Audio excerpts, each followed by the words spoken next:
Actor को जितना casting director की जरूरत है उतना ही जरूरत कास्टिंग डायरेक्टर को एक्टर की है। जहां पे लोग अपने आप को रिस्पेक्ट करें, सेल्फ रिस्पेक्ट के साथ काम करें, तो दोनों का काम सॉल्व होगा। It's such a shame for actors, they are easily blaming Abhishek Banerjee कि वो कास्टिंग डायरेक्टर होकर एक्टर कर रहा है। इट्स वेरी इजी कि हाँ वो उसका बेटा क्यों लॉन्च हो रहा है। यार आप अपनी मेहनत करो ना। It's why do we even debate on it, you know. Somehow मुझे ऐसा लगा कि शायद एक्टिंग का रोल बैक करने के लिए सबसे करीबी चीज जो हो सकती है वो कास्टिंग हो सकती है, और उसलिए मैंने स्टार्ट की कास्टिंग। 80-90% जो कास्टिंग वाले वो एक्टर्स हैं खुद। कास्टिंग का कितना महत्व है? Once the actor is cast, there is only one department who is responsible for anything and everything regarding the acting and the actors. That's you.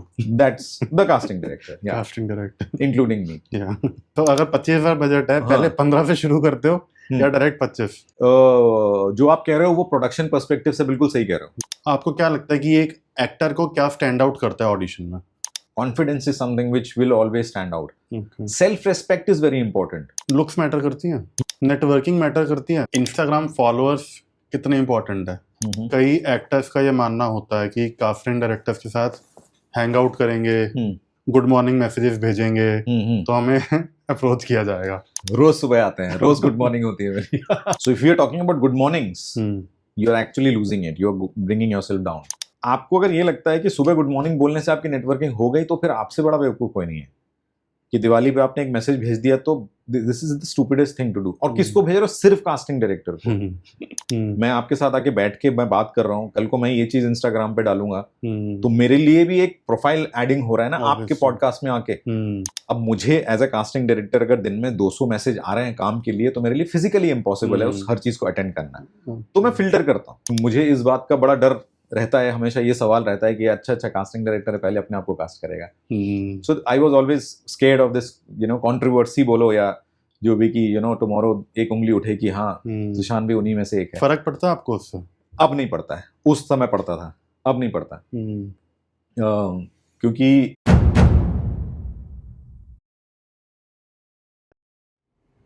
Hi guys, welcome back to my podcast. तो आज के इस episode में हम बात करेंगे casting process के बारे में। एक्टर्स क्या क्या गलतियां करते हैं और उन्हें किन किन चीज़ों का ध्यान रखना चाहिए टू ग्रैब गुड अपॉर्चुनिटीज़। तो आइए इस पॉडकास्ट को शुरू करते हैं।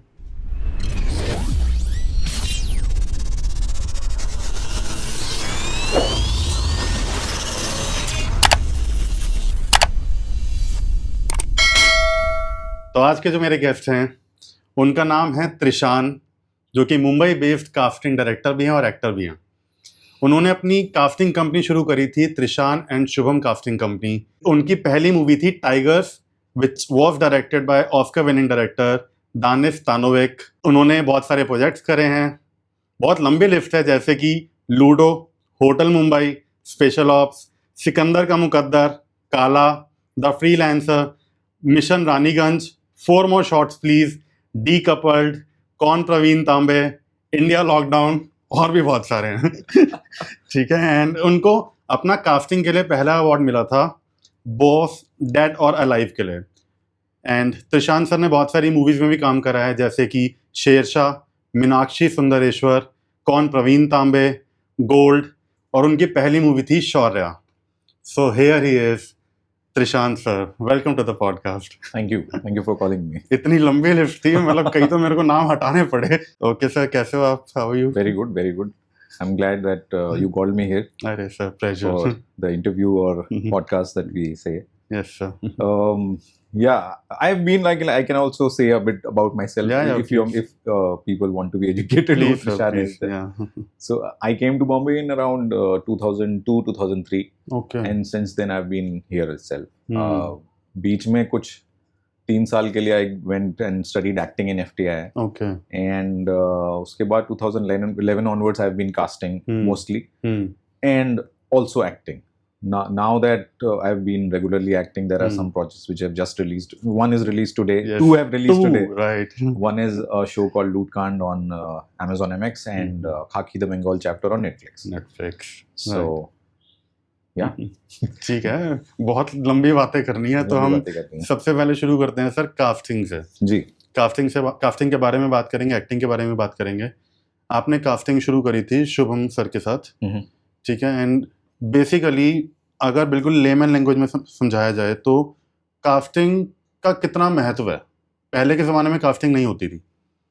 आपने जब मुंबई में एंट्री करी उस टाइम पे भी कास्टिंग नई नई आई थी जस्ट। तो कितनी इंपॉर्टेंस होती है कास्टिंग की? See, casting is very important. Just that at one point of time, जब casting directors exist नहीं करते थे, उस दौरान ये जिम्मा जो होता था वो या तो असिस्टेंट डायरेक्टर्स का होता था या डायरेक्टर्स या प्रोड्यूसर्स जिनको जानते थे अपने दोस्त बुला के उनसे काम करवा लेते थे. But now it's a totally different department where it's a specialized department because there is a lot of mounting that is happening as per the actors which are required for the project. And so that's why the casting director becomes important. This is a responsible job which is given to a specialized person who has not only understanding of the right faces to be cast in a film, but also should have an understanding of proper acting as well. I mean, मेरे हिसाब से मुझे लगता है कि a good casting director should be an educated actor as well. Okay. And then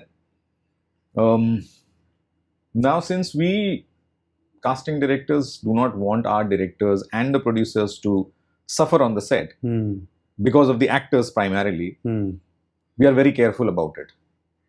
Maybe that risky thing was there was nobody who was responsible for something who is if an actor makes a mistake on the set, right? Now and the more important thing, how casting direction becomes very imperative for a film is because there is a certain vision a director has. Okay. And as per the maybe the timeline of the story and the geography of the story, there are certain kinds of faces which are required for the story. Giving an example, if we are making a film which is probably based in Delhi, a certain kind of a physicality is required for the film, for the actor. And so that's why including the acting skills, the physicality, the kind of acting trainings an actor should have, the right behavior on the set as well, apart from the acting talent. Everything is assigned to a certain department which is casting now. Okay. Right? So that's why it is important.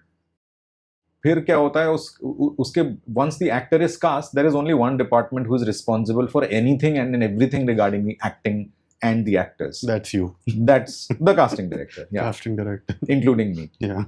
Like whenever we cast people and when we meet people, it becomes very important for us that the actor not only is a good actor, he looks the part, good acting. The behavior has to be right in the sense they have to be punctual, they have to be sincere, they should be ready with the lines. And then apart from that, if they are trained actors, they should be ready with all the 5 Ws of a scene or a film, what we are trying to create. वो responsibility अगर हमारी है तो वो इतना important हो जाता है. Okay. Yeah. Right. ठीक है. And sir, basically क्या process होता है?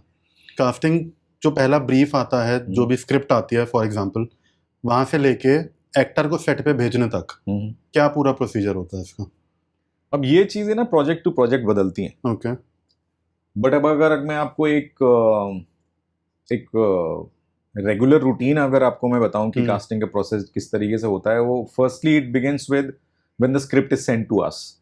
Like there have been projects where people have asked कि हमको we are looking for something, some well-known actors and we're looking for names, and we haven't even read the script.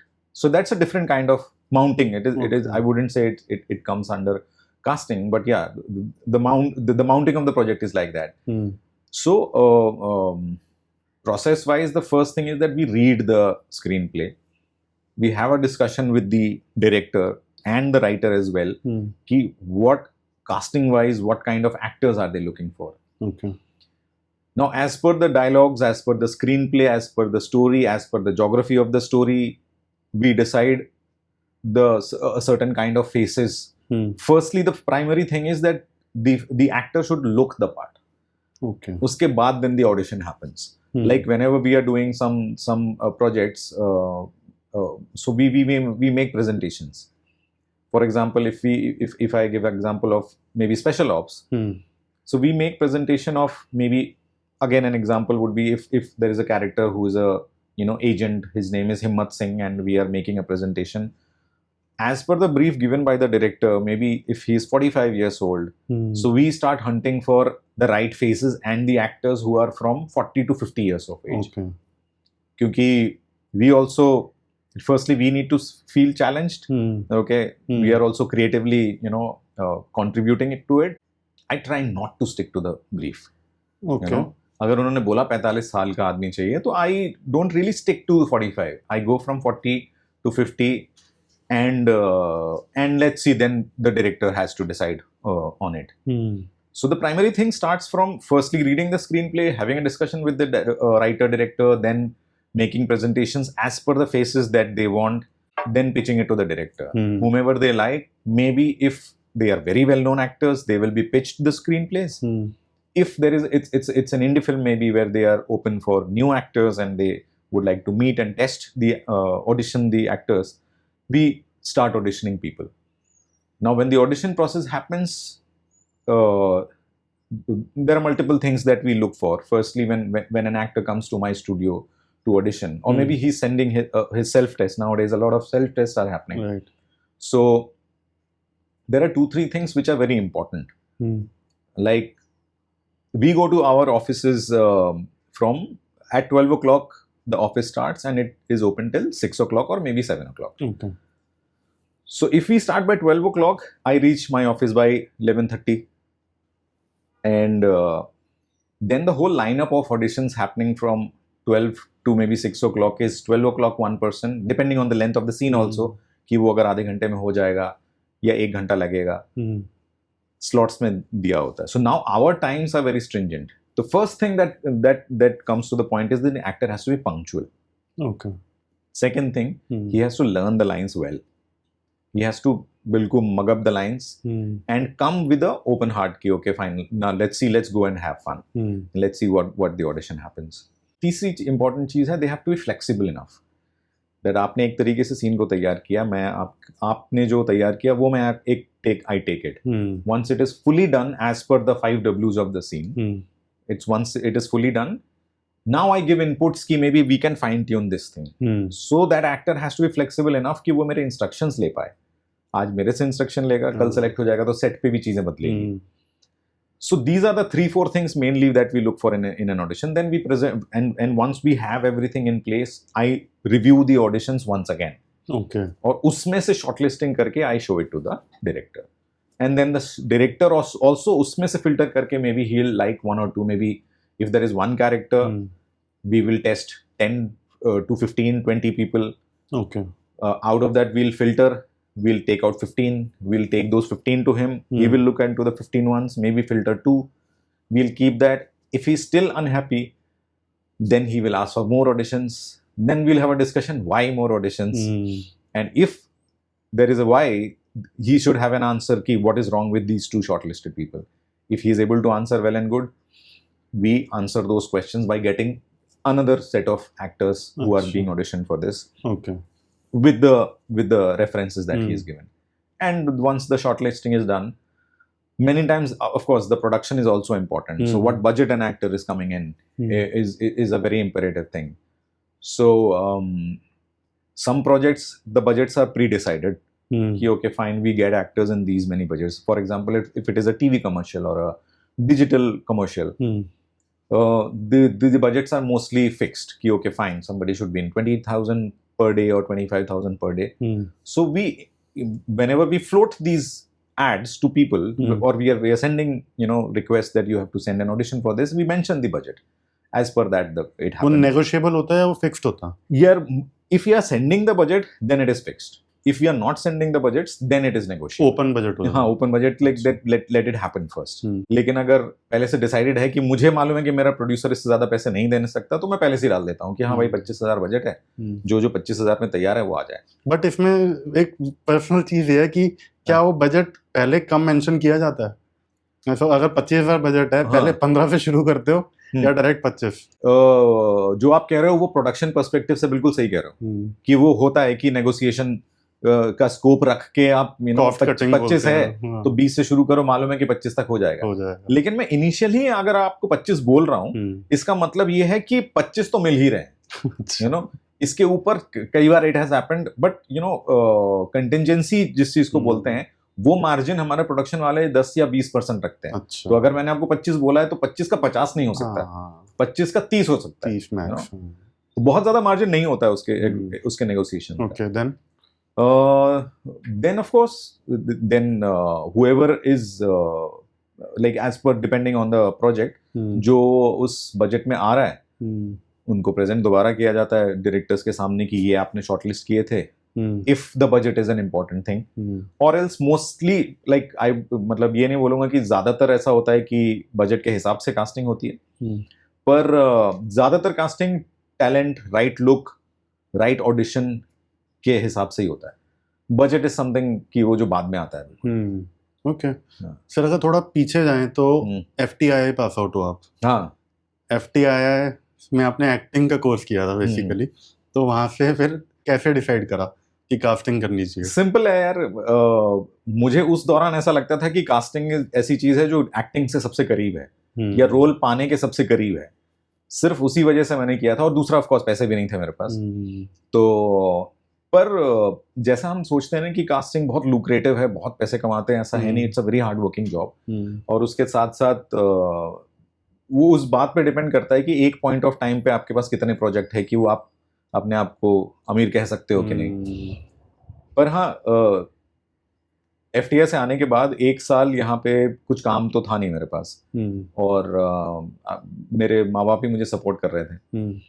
तो उस दौरान मेरे दोस्त थे अतुल मोंगिया, विनोद रावत, कनू बहल। सो इनसे मेरी जब भी बात होती थी कि भाई कुछ काम हो नहीं रहा है, तो दे ऑलवेज सेड कि I mean it's hard, Bombay में कोई काम मिलना इतना आसान नहीं है, कोशिश करते रहना पड़ेगा।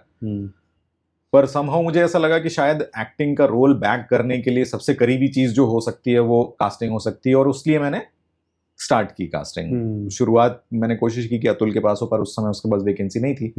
बट फिर देन मुनीश शर्मा, एक जेंटलमैन, ही हेल्प मी, उनको मैंने ज्वाइन किया। फिर उन्होंने मुझे शहर से मिलवाया, फिर शहर के साथ मैं 5-6 साल मैंने लग के काम किया, जहां मैंने शुभम से मेरी मुलाकात हुई। फिर हम दोनों ने इंडिपेंडेंटली काम शुरू किया।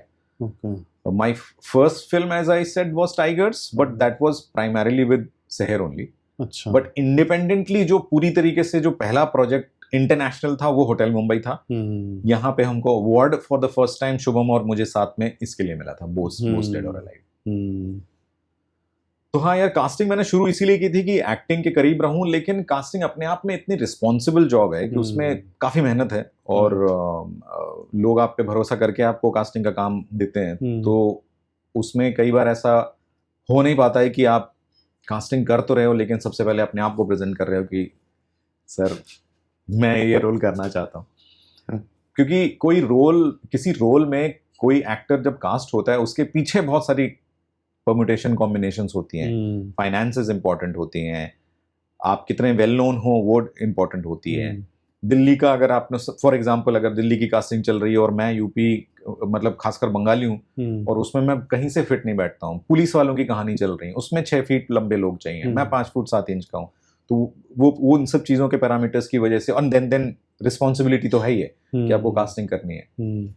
ऐसा नहीं है कि मैं अपने जो प्रोजेक्ट जिनकी मैं कास्टिंग करता हूँ उसके मैं ऑडिशंस नहीं देता, बट हाँ, चूंकि वो इतनी रिस्पॉन्सिबल जॉब है, मैं पहले जाके ये नहीं बोलता हूँ कि ये वाला रोल मैं करूँगा, और मैं ये सोचता हूँ कि पहले डिजर्विंग कैंडिडेट्स जो हमारे हैं, ऑडिशंस होने चाहिए, मैं भी ऑडिशन करूँगा, बट ये है कि मैं अकेला वो नहीं हूँ, कि कई बार ऐसा भी हो सकता है कि बोलने को हो सकता है कि ये रोल अच्छा लग रहा है, मैं इसका ऑडिशन देता हूँ, किसी और का ऑडिशन भेजा ही नहीं। ऐसा नहीं होता है। अच्छा। होता यही है कि we audition a lot of people, बहुत सारे लोग ऑडिशन देते हैं, उसमें मैं भी ऑडिशन देता हूँ। अगर मेरी किस्मत रही, मेरी एक्टिंग इतनी सही रही, मेरा फेस वैल्यू उनको ठीक लग रहा है, तो फिर मैं अगर करूँ तो करूँ। अब जैसे कौन प्रवीण तांबे का एग्जांपल देता हूँ। कौन प्रवीण तांबे में I played Monty Desai, he was selector of Rajasthan Royals. अब मोंटी देसाई के लिए बहुत सारे लोग ऑडिशन हुए, मैं तो देसाई भी नहीं हूँ, मेरी भाषा भी साफ है, मतलब देसाई वाली भाषा नहीं है। तो लेकिन there is a certain jaw structure he has, जो मेरे साथ उनका काफी मैच करता है। अच्छा। And then the when the audition also happened, तो वो ऑडिशन भी डायरेक्टर को ठीक लगा, बट फिर डायरेक्टर को मेरे अलावा कोई और ठीक नहीं लगा कि जो कैरेक्टर में जा रहा है, there is a certain body type भी है जो उनके साथ मैच कर रही थी, मोंटी देसाई के साथ। तो और मैंने उस दौरान मैंने उनको मना कर दिया था कि मैं बेहतर है कि ना ही करूं, और मुझे इस बात का बड़ा डर रहता है, हमेशा ये सवाल रहता है कि अच्छा कास्टिंग डायरेक्टर है, पहले अपने आप को कास्ट करेगा। So I was always scared of this controversy बोलो या जो भी, कि टुमारो एक उंगली उठे कि हाँ जिशान भी उन्हीं में से एक है। फर्क पड़ता है आपको उससे? अब नहीं पड़ता है, उस समय पड़ता था, अब नहीं पड़ता। क्योंकि अब पर्सपेक्टिव बदल गया है। उस दौरान ऐसा हुआ था कि जब डायरेक्टर ने दोबारा मुझे फोन करके कोक्स किया कि please do it for me, I couldn't say anything to him. Jaiprakash Desai called me and that was good enough for me to do the part. But perspective की बात अगर करूं कि एक पॉइंट ऑफ टाइम पे ऐसा लगता था कि मे बी हमारे पास उंगली उठेगी कि आप कास्टिंग डायरेक्टर होके आपने अपनी रिस्पॉन्सिबिलिटी छोड़ के बाकी किसी और को ना दे के आप अपने आप को कास्ट कर रहे हो। अब पर्सपेक्टिव ये है कि दैट मुझे as a casting director best actor देना है मेरे डायरेक्टर को, और उसके लिए अगर मैं अपने आप को बेस्ट मानता हूं तो मुझे किसी की बातों का फर्क नहीं पड़ता, और वो भी मैं ऑडिशन दे के कर रहा हूँ ना। ऐसा तो है नहीं कि मैं किसी का ऑडिशन नहीं हो रहा है, सिर्फ तिशान का ऑडिशन जा रहा है और वो सेलेक्ट हो रहा है और फिर वो कह रहे हैं कि मैं बहुत बड़ा कास्टिंग डायरेक्टर हूँ। The thing, it's a service thing, right?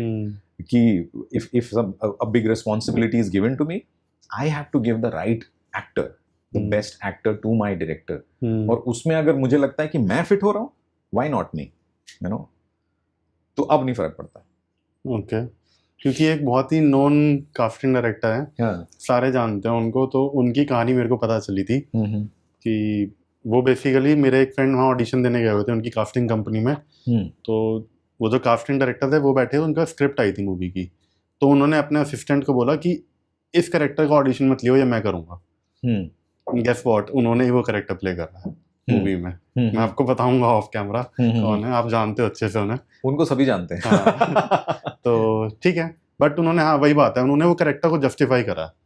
अभी हमारे जितने भी कास्टिंग डायरेक्टर्स हैं बॉम्बे में, उसमें सबसे फेमस मुकेश छाबड़ा हैं, एंटी कास्टिंग है, वैभव विशांत की anti casting, casting bay is there, Jogi Malang sir is there, Trishan and Shubham of course is there, and Tess Joseph is for international, Panchami Gawri is there, Parag Chadha, Parag Mehta, Shruti Mahajan, so many casting directors, right? इनमें से कितने सारे लोग actors हैं? सारे नहीं हैं। नहीं है। Now Abhishek Banerjee is the most successful casting director who is a successful actor also, right? अब जैसे अभिषेक बैनर्जी के ऊपर बहुत सारी ऐसी कहानियां बनती हैं कि he doesn't his assistants are getting part and he is acting in it, right? Now when we see the project, जब हम वो प्रोजेक्ट्स देखते हैं जहां पे अभिषेक बैनर्जी ने एक्टिंग की है, कहीं से भी हमको लगता है कि वो गलत कास्टिंग है? नहीं, उनकी एक्टिंग में कोई कमी है? दूसरी चीज, ये मीडियम किसका है? डायरेक्टर का मीडियम है। डायरेक्टर किसी को तब तक नहीं लेगा जब तक उसके विजन में वो एक्टर फिट नहीं होता है, राइट? अब एग्जाम्पल मैं देता हूं, मेरे पास कोई स्क्रिप्ट आती है, स्क्रिप्ट देखता हूं, बोलता हूं यार ये रोल तो मैं करूंगा। It is not coming out of vanity, it is coming out of pure understanding of casting कि ये इसकी पर्सनैलिटी सबसे करीब मेरे है और मैं वेल नोन एक्टर हूं, I will add value to the project, that's why I am saying कि मैं वो रोल करूंगा। बाकी लेकिन ये मेरी विश है और मेरी ये सर्विस विश भी है कि I am adding value to the project as a casting director and as an actor. But ultimate call कौन ले रहा है? वो डायरेक्टर हमारा बेवकूफ तो नहीं बैठा है ना, उसका विजन है।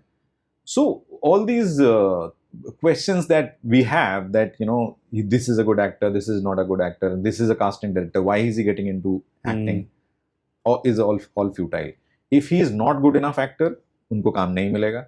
If he is not good enough actor, the director will not take him. If his look is not right for the film, the director will not take him. We have seen Patal Lok. We have seen all Abhishek's performances. Is he bad? No. आपको क्या लगता है कि एक actor को क्या stand out करता है ऑडिशन में? There are certain things. Firstly, these are all values which make you stand out. You're sincere about your work. You have the right questions. जब आपके पास सीन जाता है तो आप कितनी बार उस चीज को पढ़ते हैं? हम टेक्निक वाइज जब जाते हैं, एक्टिंग की बात करते हैं तो हम कोल्ड रीडिंग करते हैं सबसे पहले। जब हम कोल्ड रीडिंग करते हैं, एक बार नहीं 10 बार 5 बार 50 बार जब हम कोल्ड रीडिंग करते हैं, तो वो सीन हमको समझ में आने लगता है। और जो जो चीजें हमें खटकती हैं उसके हम सवाल कास्टिंग वाले से पूछते हैं, क्या आपने सही सवाल पूछे हैं? अगर नहीं पूछे हैं तो आप में कोई प्रॉब्लम है। आप सही समय पे आए हैं, नहीं आए हैं तो आप में प्रॉब्लम है। कॉन्फिडेंट कितने हैं आप? Confidence is something which will always stand out. Self respect is very important. You know, self-respect. You as an actor is going to a casting director's office. Casting director को आपकी उतनी ही जरूरत है जितने आपको काम की जरूरत है। मैं अपना प्रोजेक्ट तो नहीं बिगाड़ूंगा, मुझे अच्छा एक्टर ही चाहिए, और मैं चाहता हूं कि तुम अच्छे एक्टर हो, तुम्हारा काम मिल जाए। तुम मेरे दुश्मन नहीं हो और मेरे दोस्त भी नहीं हो, मैं अपना सिर्फ काम कर रहा हूँ, right? So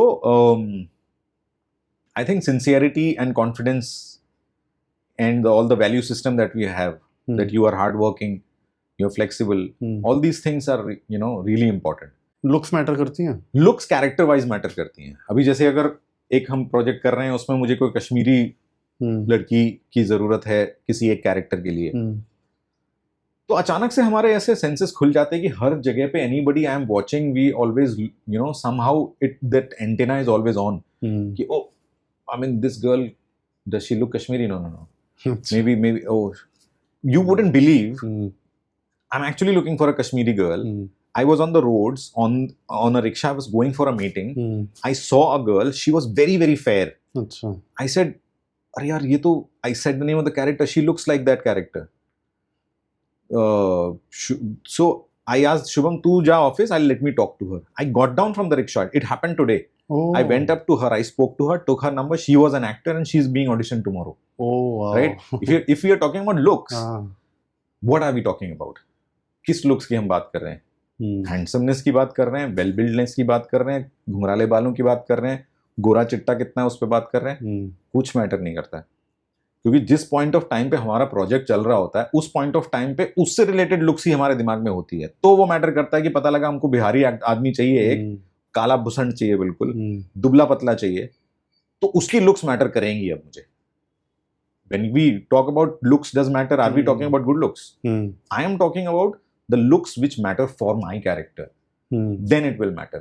Or else in general, if we are talking about looks, not at all, not at all. There are the, like, sorry to say, but ugliest of people I have met, super confident. Confidence in the sense there is a certain self-respect an actor should always have. What happens is when we go and meet a casting person or somebody who is influential, who can help you, we always become like this as if we are smaller. No, you're not smaller. What is filmmaking? Filmmaking is something which is a collaborative art, right?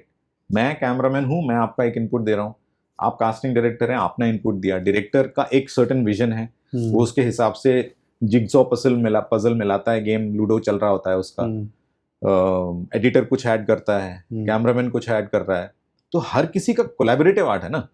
Actor is one part of it, actor is not everything, right? So it becomes everybody's involvement and sincere involvement towards the project becomes very important.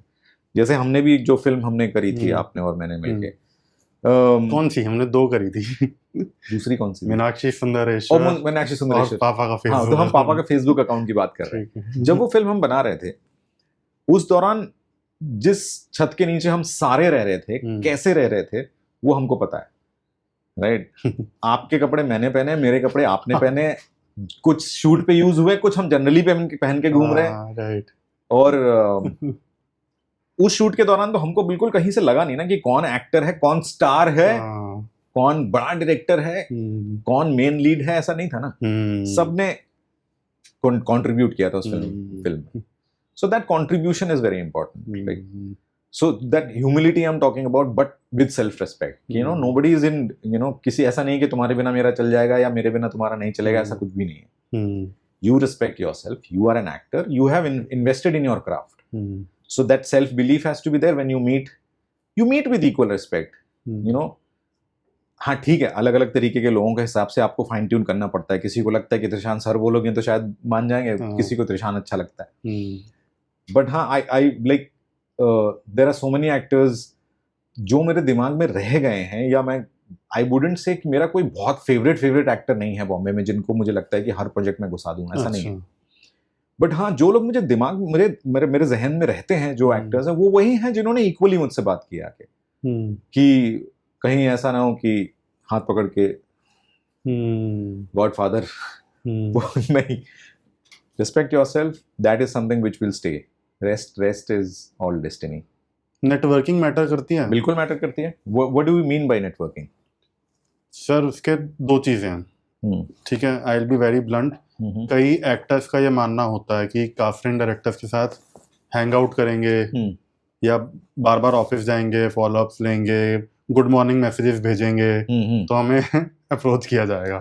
तो वो कितना सच है? वो आपको भी आते ही होंगे कोई ना कोई तो.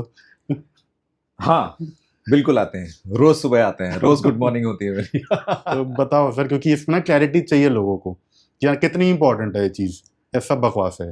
नहीं, सब बकवास तो नहीं है, लेकिन नेटवर्किंग आप किस तरीके से करते हो वो है. जैसे जो हमने बात की कि एक आदमी किसी हमारे कास्टिंग स्टूडियो में आया है, the first thing that self respect we are talking about, we should never lose that. So if you are talking about good mornings, you are actually losing it, you are bringing yourself down, right? Okay. Networking का meaning क्या है? Like there is a lot of burden on me as a casting director, you know, that I am the only one who's creating jobs for actors and there's nobody else in this world who will give them jobs. पर ऐसा है नहीं.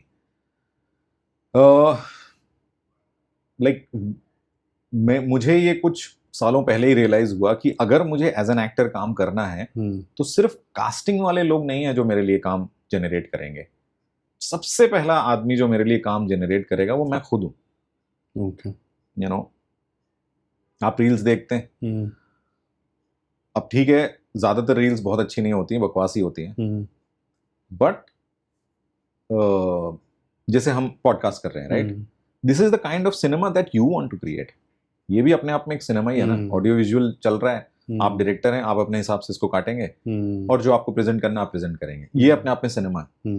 That's one mod of, you know, that gives you a job, an acting gig. You're acting, we are sitting and doing character improvisation, right? Now who is the second person who gives you a job apart from a casting director? इसके बारे में लोग नहीं सोचते हैं. अभी मैं 2 हफ्ता पहले, there is this acting school I went to. A friend of mine is there. So there was this gentleman who is an actor, और वो 2-2.5 या शायद 4 साल बोला था, मुझे याद नहीं है, कह रहे मैं इतने साल से यहाँ पे हूँ पर मुझे एक्टिंग का कोई ढंग का काम मिला नहीं, मुझे कोई ढंग का गुरु भी नहीं मिला जिससे मैं एक्टिंग सीख सकूं. तो मैं अगर किसी से ये सवाल पूछूं कि आप कौन से गुरु के बारे में बात कर रहे हैं, आपने क्या रिसर्च करी, या आप जिन डायरेक्टर्स के साथ काम करना चाहते हैं उनकी कौन कौन सी फिल्में हैं, तो ये सब चीजें लोगों को क्लियर नहीं है, right? If you don't have a bucket list, you don't know which side you want to go, what kind of work you want to do, then you will be always scattered, right? आप घूम रहे हैं ना बिल्कुल. आपको अगर ये लगता है कि सुबह गुड मॉर्निंग बोलने से आपकी नेटवर्किंग हो गई, तो फिर आपसे बड़ा बेवकूफ कोई नहीं है. कि दिवाली पे आपने एक मैसेज भेज दिया तो this is the stupidest thing to do. और किसको भेज रहे हो? सिर्फ कास्टिंग डायरेक्टर को. यू नो, नेटवर्किंग का सबसे पहला उसूल यही है कि आपने जिसके साथ एक बार टच किया उसके साथ टच में रहना है. आप हो टच में. I am talking about generally what actors do. Right? I might have a project today where there is a requirement where Abhimanyu will get cast. But और अगले शायद मैं 3 साल तक बंगाली फिल्में कर रहा हूँ, तो उसमें तो बंगाली फिल्मों में अभिमन्यु के लिए कोई रोल नहीं है. तो अभिमन्यु छोड़ो यार, अभी त्रिशान थोड़ी काम देगा, किसी और को पकड़ते हैं. So you're losing this network. Right. You are creating network and you're snipping it off just because he doesn't have a project at this. Networking का पहला उसूल ये है कि आज टच में आया हूँ, हमेशा टच में रहूंगा. क्या होता है sir touch? Touch in the sense, I mean, this messaging thing, you're talking to people. There is so much of Instagram and social media which is there, where if you like somebody's things, you can write a comment to it. People will read it. Like on Instagram, whatever I am posting, there are some people who regularly do it. वो मेरे जहन में है. आज के time पे मुझे physically जाके अजय से मिलने की जरूरत नहीं है. अगर मैं कहीं इंस्टाग्राम में डीएम या कहीं पे कुछ एक मैसेज डाल रहा हूँ, या मैं उनके किसी पोस्ट पे डाल रहा हूँ, अभी recently there was a big director, I wouldn't name him, उन्होंने अपनी कुछ पुरानी अपने मदर फादर की शादी की फोटोज लगाई. अच्छा, right? And they were beautiful pictures, black and white pictures, beautiful pictures. And I genuinely wrote that this is very precious, this is pure gold, lovely, very simple message. And he replied to me, he DM'd me, he's a huge director, right? So this is what is keeping in touch. A message, or maybe, now tell me one thing, if you are getting, technically it is impossible for me to reply to 200 good mornings which come to my Exactly. phone every morning. Right. Now every month we have 3-4 festivals. On every festival if something is coming to me, मेरे लिए मुश्किल है, impossible है कि मैं सबको जवाब दे पाऊं. तो एक तरीके से ये एक्टर को समझ जाना चाहिए कि हाँ, this is not working, right, maybe some other mode is there. अभी जैसे आपने मुझे यहाँ पे एज अ गेस्ट इनवाइट किया है, मेरे you have some regards for me, and in the industry also some people know me that he is one of the better known casting directors, but मेरी विश लिस्ट भी तो मेरे से ऊपर है ना. बिल्कुल. मैं उनसे कैसे टच में रहता हूँ? Basic things, very genuine messages go at the right time. It's not bombardment, because he is also getting 200 messages daily. Everybody wants to work with him. So it has to be authentic. Being in touch means be authentic. You and I, when was the last time we spoke? Last year. Last year. 1 साल हो गया उस चीज को. 1 साल बाद आज हम मिले हैं. तुमको कहीं से भी ऐसा लगा कि हम 1 साल से नहीं मिले? नहीं. बिल्कुल भी. So this is keeping in touch. One message at one point of time. और हमने साथ में काम भी किया, राइट. हमने सिर्फ काम ही नहीं किया, हमने बातें भी बहुत करी. जो 7-8 दिन थे ना, वो बहुत स्पेशल थे. हाँ, हमने सब कुछ ही करा है. सब कुछ ही किया. मतलब being an actor, both of us were acting in it. हमने एक्टिंग भी की है, प्रोडक्शन भी किया है, पेटियां भी उठाई हैं साथ में. तो एक रिलेशनशिप बिल्ड होता है, और वो एक दिन में नहीं बनता, वो टाइम स्पेंड करने से बनता है. तो नेटवर्किंग का पहला उसूल ये है कि आप पहले से टच में आए किसी से, अगले बंदे ने आपको वो रजिस्टर किया कि उसने आपको एक्नॉलेज किया.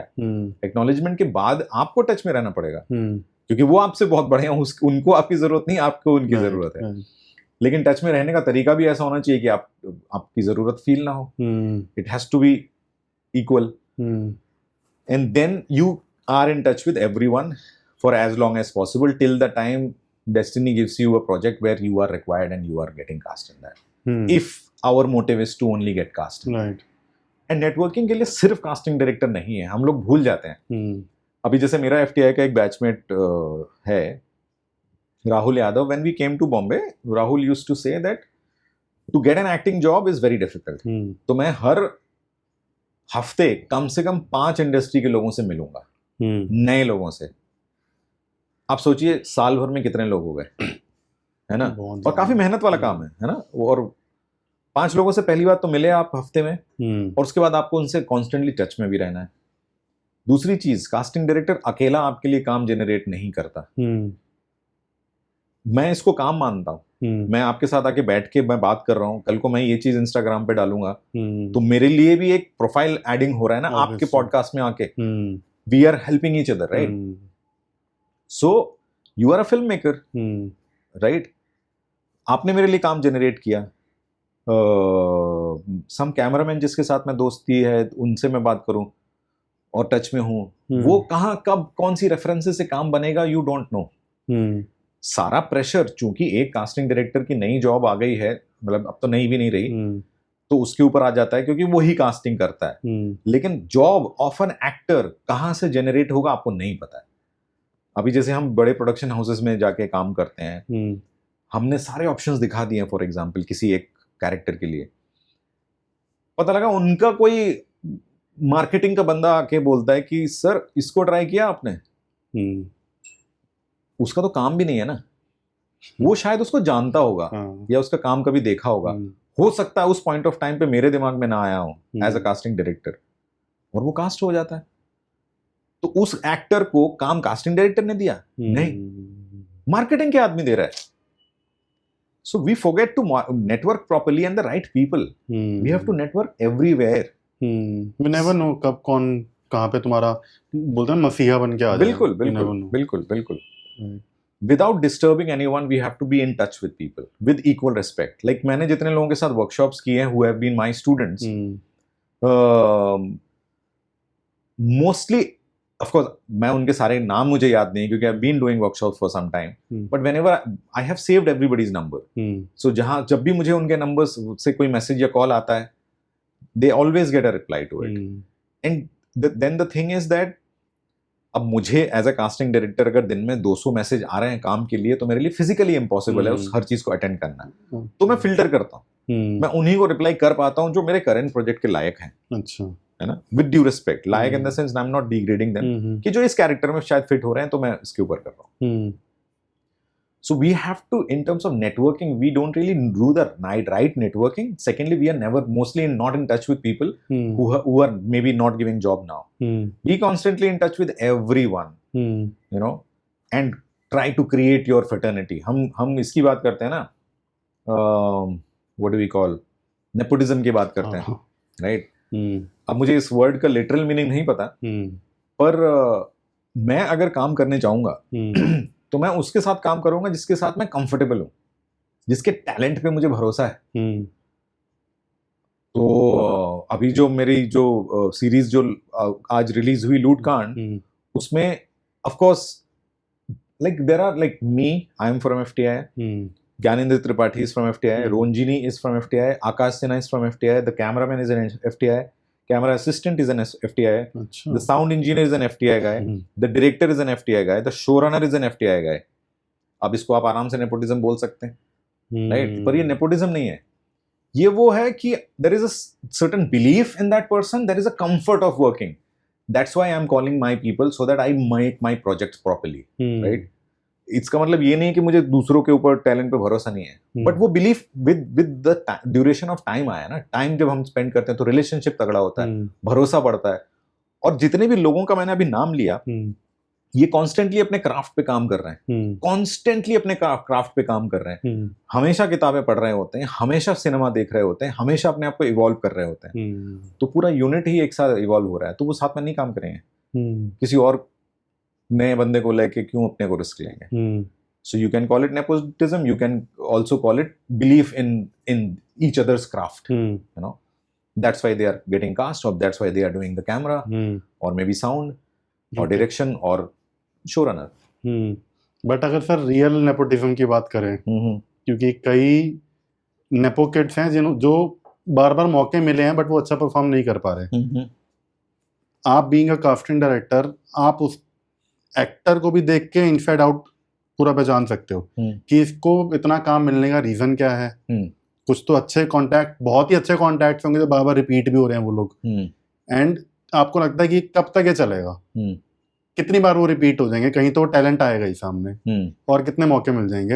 एंड जो रियल टैलेंट है, आप अब नेपो किड्स को भी देख रहे हो, आप रियल टैलेंट का पूरा डेटाबेस होगा आपके पास, तो आपको क्या लगता है उनको क्यों नहीं मौका मिल रहा फिर? यार the thing is that there is something called hustling, you know, hustling in the sense how much constantly people are hustling is something without, you know, losing the grip on themselves is something which is very important. अभी जैसे ये है कि मैं बॉम्बे में 25 साल हो गए मुझे, चलो 2-3 साल या 5 साल हम निकाल दे तो एक तरीके से टेक्निकली 20 साल हो गए मुझे बॉम्बे में। क्या मैं एक्टिंग करना चाहता हूँ? बिल्कुल करना चाहता हूँ। क्या मैं एक्टिंग के जॉब्स के लिए मुझे जिस तरीके के लोगों से मिलना चाहिए, नेटवर्किंग करनी चाहिए, टच में रहना चाहिए, हसल करना चाहिए, मैं कर रहा हूँ? नहीं कर रहा हूँ, इसीलिए मेरे पास रोल्स नहीं आ रहे हैं, राइट? अगर मैं कॉन्स्टेंटली करता रहूंगा, अभी जैसे हम लोग बात करते हैं ना कि we talking about motivation and we talk about routine, right? Motivation हमेशा रहता है क्या? नहीं, मोटिवेशन आता जाता रहेगा, लेकिन अपने आप को वापस मोटिवेशन पे लाने के लिए अपने आप को क्या करना होता है? आपको रूटीन फॉलो करना होता है, और उस रूटीन को फॉलो करते हुए अगर हम अपना जो हसलिंग है ना उस पे हम चिपके रहें, तो आपको काम मिलेगा ही मिलेगा। इट इज इम्पॉसिबल कि आपको काम ना मिले। मतलब it is very easy to say कि यार why do these people get job they don't get. There's a generation that has already gone into the film industry to create the space for that kid, right? तो वो एक बंदे ने 50 साल लगा के फिर उनकी बिटिया आ गई है या उनका बेटा आ गया, तो फिर वो 50 साल वेस्ट मत समझो, आप अपना हसल तो करो। What happens is that okay fine, once one thing is not working, we leave it and go and we go to something else. This investment of time you have wasted. If अगर मैं किसी के साथ बैठ के 1 दिन मैंने चाय पी और मैं टच में रहा हूँ और मुझे वहां से शायद 6 महीने तक काम नहीं आया, तो मैं उस चीज को छोड़ के किसी और को पकड़ रहा हूँ, तो ये 6 महीने आपके पूरे खराब हो गए। इसको रखो और भी हसल करो। और उस हसलिंग का एक रूटीन बनाना चाहिए हमको हमेशा। एक एज एन एक्टर आप और मैं रेगुलरली जैसे हम ये वीडियो बना रहे हैं उस तरीके से क्या हम अपने क्राफ्ट पे काम करते हैं? नहीं करते हैं। हमारे पास 24 घंटे हैं, आपके पास 24, मेरे पास, सबके पास 24 घंटे हैं। उसमें से हमने अपने हसलिंग को और क्राफ्ट के ऊपर के काम को कितना टाइम दिया हुआ है? बहुत कम। 0। कम नहीं है ही नहीं। We are not working. We can scroll, but we will not work on our craft, right? सुबह 6 बजे उठता हूं मैं, right? 6 बजे से 12 बजे तक बॉम्बे में कोई काम नहीं करता। ना मेरे घर वाले काम करते हैं, ना कोई फिल्म इंडस्ट्री काम कर रही होती, unless their project is there, है? या सुबह 6 बजे का कॉल टाइम है, उनकी बात अलग है। तो 6 से 12 भी अगर छोड़ दो, अगर 10 बजे तक भी बोलेंगे, वो 4 घंटे आदमी क्या कर रहा है? Are they working on their craft? Nobody is working on their craft. If they are working, nobody can lose the grip of life. Secondly, 10 बजे के बाद से लोग अगर काम करना शुरू करते हैं या 12 बजे से काम शुरू करते हैं, तो उस दौरान आप क्या कर रहे हो? आपकी विश लिस्ट में लोग कौन कौन से हैं? उनसे मिलने का तरीका कौन सा है? उनसे मिलना हो पाए ना हो, अगर मिलना फिजिकली नहीं हो पा रहा है तो दूसरा क्या तरीका है? दूसरा तरीका अगर वर्कआउट नहीं कर रहा तो तीसरा क्या तरीका है?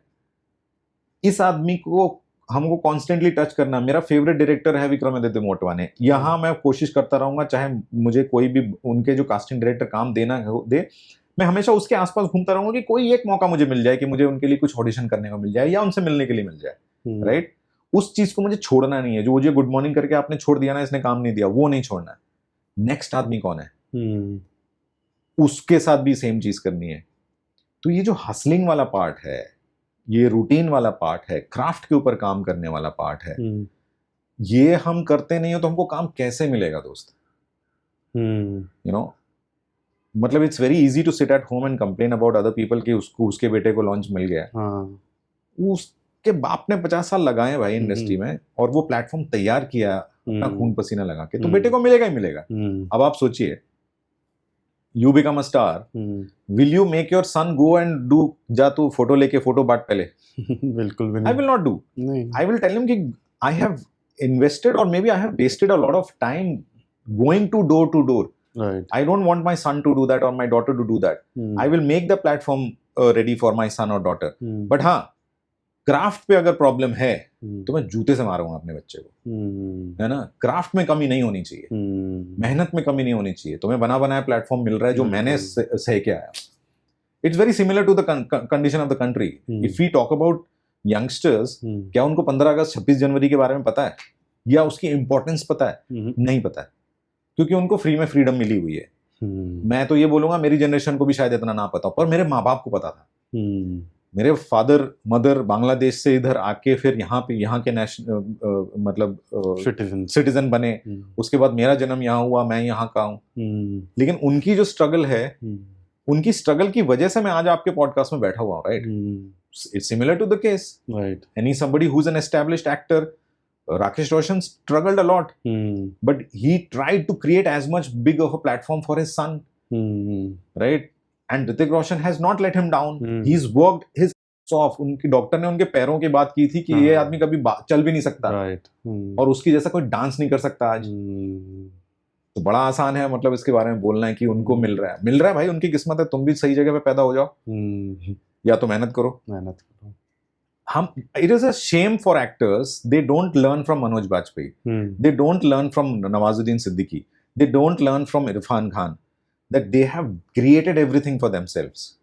It's such a shame for actors. They are easily blaming Abhishek Banerjee कि वो कास्टिंग डायरेक्टर होकर एक्टर कर रहा है। It's very easy कि हाँ वो उसका बेटा क्यों लॉन्च हो रहा है। यार आप अपनी मेहनत करो ना। It's why do we even debate on it, you know? I remember, मैं ना रिसेंटली अभी इंस्टाग्राम पर देख रहा था, नादानिया के बारे में लिखा हुआ था कि खुशी कपूर और जो इब्राहिम की मूवी है, कि नादानिया जानबूझ के उन्होंने गंदी बनाई है। जो गंदे रिव्यूज आ रहे हैं एक्टिंग को लेके, स्टोरी को लेके, डायलॉग्स को लेके, कि गोइंग फॉरवर्ड जब इनकी अच्छी मूवी आएगी ना तो लोग कंपेयर करेंगे कि दे हैव इम्प्रूव्ड। मतलब ये भी एक अभी एक साइंस एक लॉजिक चल रहा है वहाँ पे। I mean, I don't understand this strategy. ये स्ट्रैटेजी तो समझ के बाहर है मेरे, कि आप किसी को लॉन्च कर रहे हो तो फर्स्ट टाइम तो बुरी चीज नहीं बनाओगे, कोशिश करोगे कि अच्छी ही बनाओ, हर बार ही कोशिश करोगे कि अच्छी बनाए. Why will somebody want to create something which is bad? Right. Just to have a, वहां तक पहुंचेगा ही नहीं जब कंपैरिजन होगा कि यहाँ पे नहीं चली चीजें.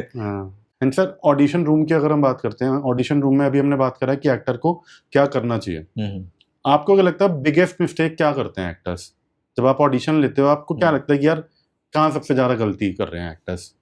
यार preparation is something very important. आप अगर लाइंस के साथ प्रॉपर्ली प्रिपेयर होके नहीं आए हो, कोई सीन अगर हमारे पास होता है, सीन हम तैयार करते हैं, क्राफ्ट पर्सपेक्टिव से हमने बात की है कि 5Ws पे काम करते हैं हम लोग, who, when, what, why, where, and the how that we talk about.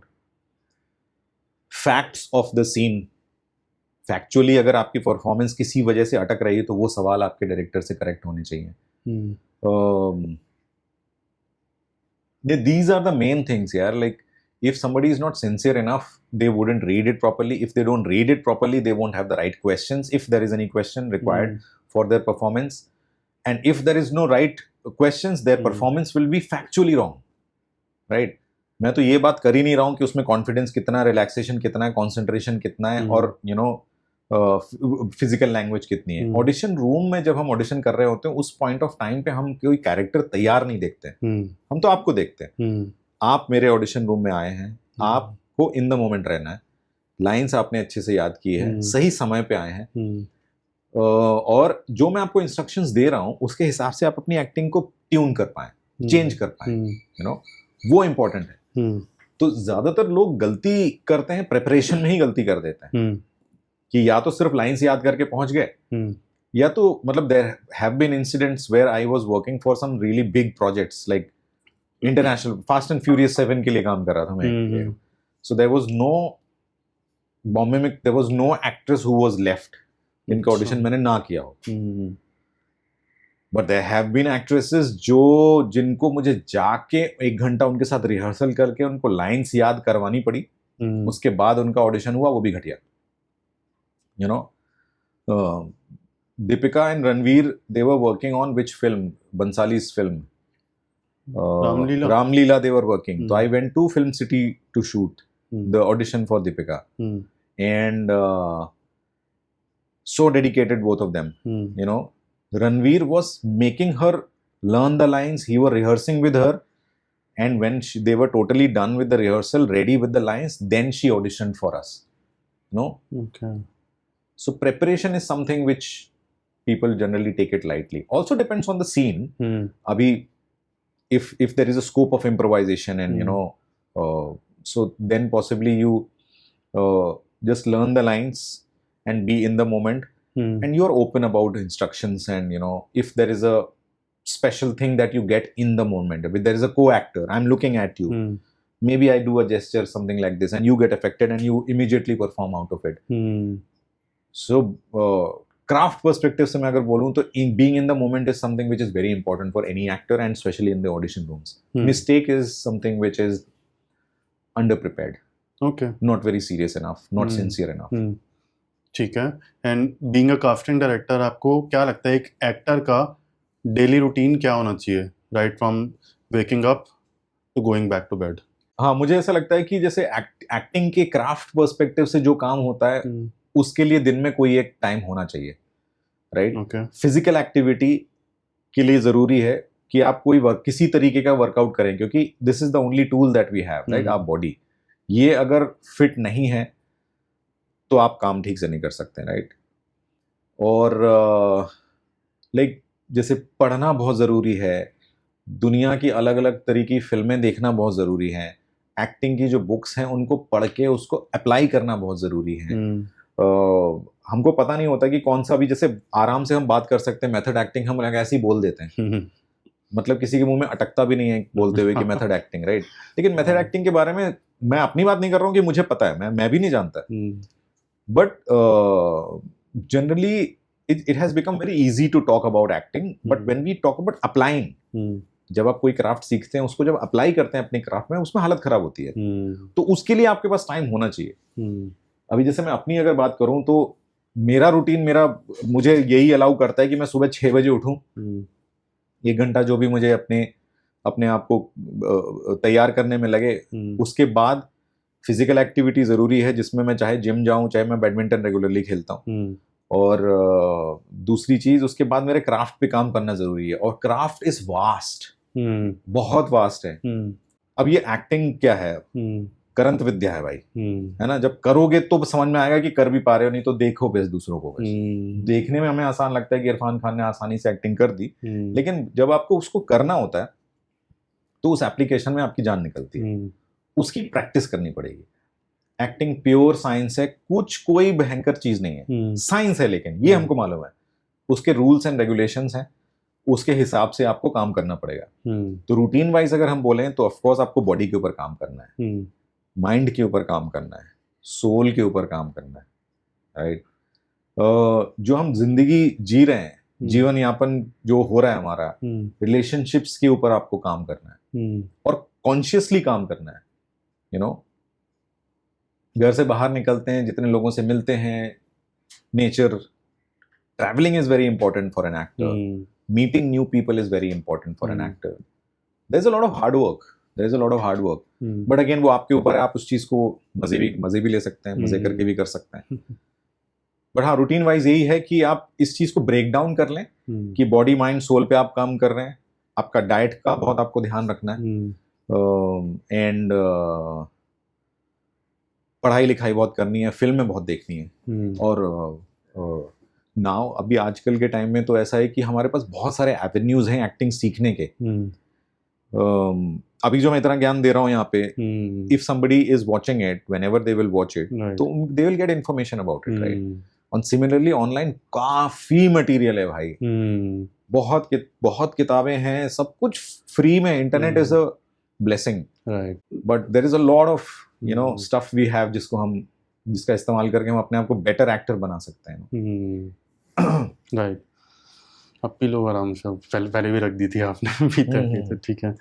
And sir, casting films की, वेब सीरीज की एंड एडवर्टाइजमेंट्स की क्या फ़र्क होता है? सेम प्रोसेस होता है इनका?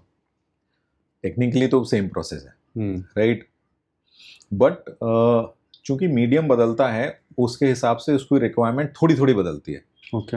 अभी जैसे एड जो है वो एक अपने आप में एक फिल्म होती है, लेकिन वो 20 सेकेंड या 1 मिनट अगर कुछ लंबा हो गया, या वो आमिर खान वाला जो एड आया अभी, वो आमिर खान ड्रीम 11 का, वो तो काफी लंबा, वो शॉर्ट फिल्म है।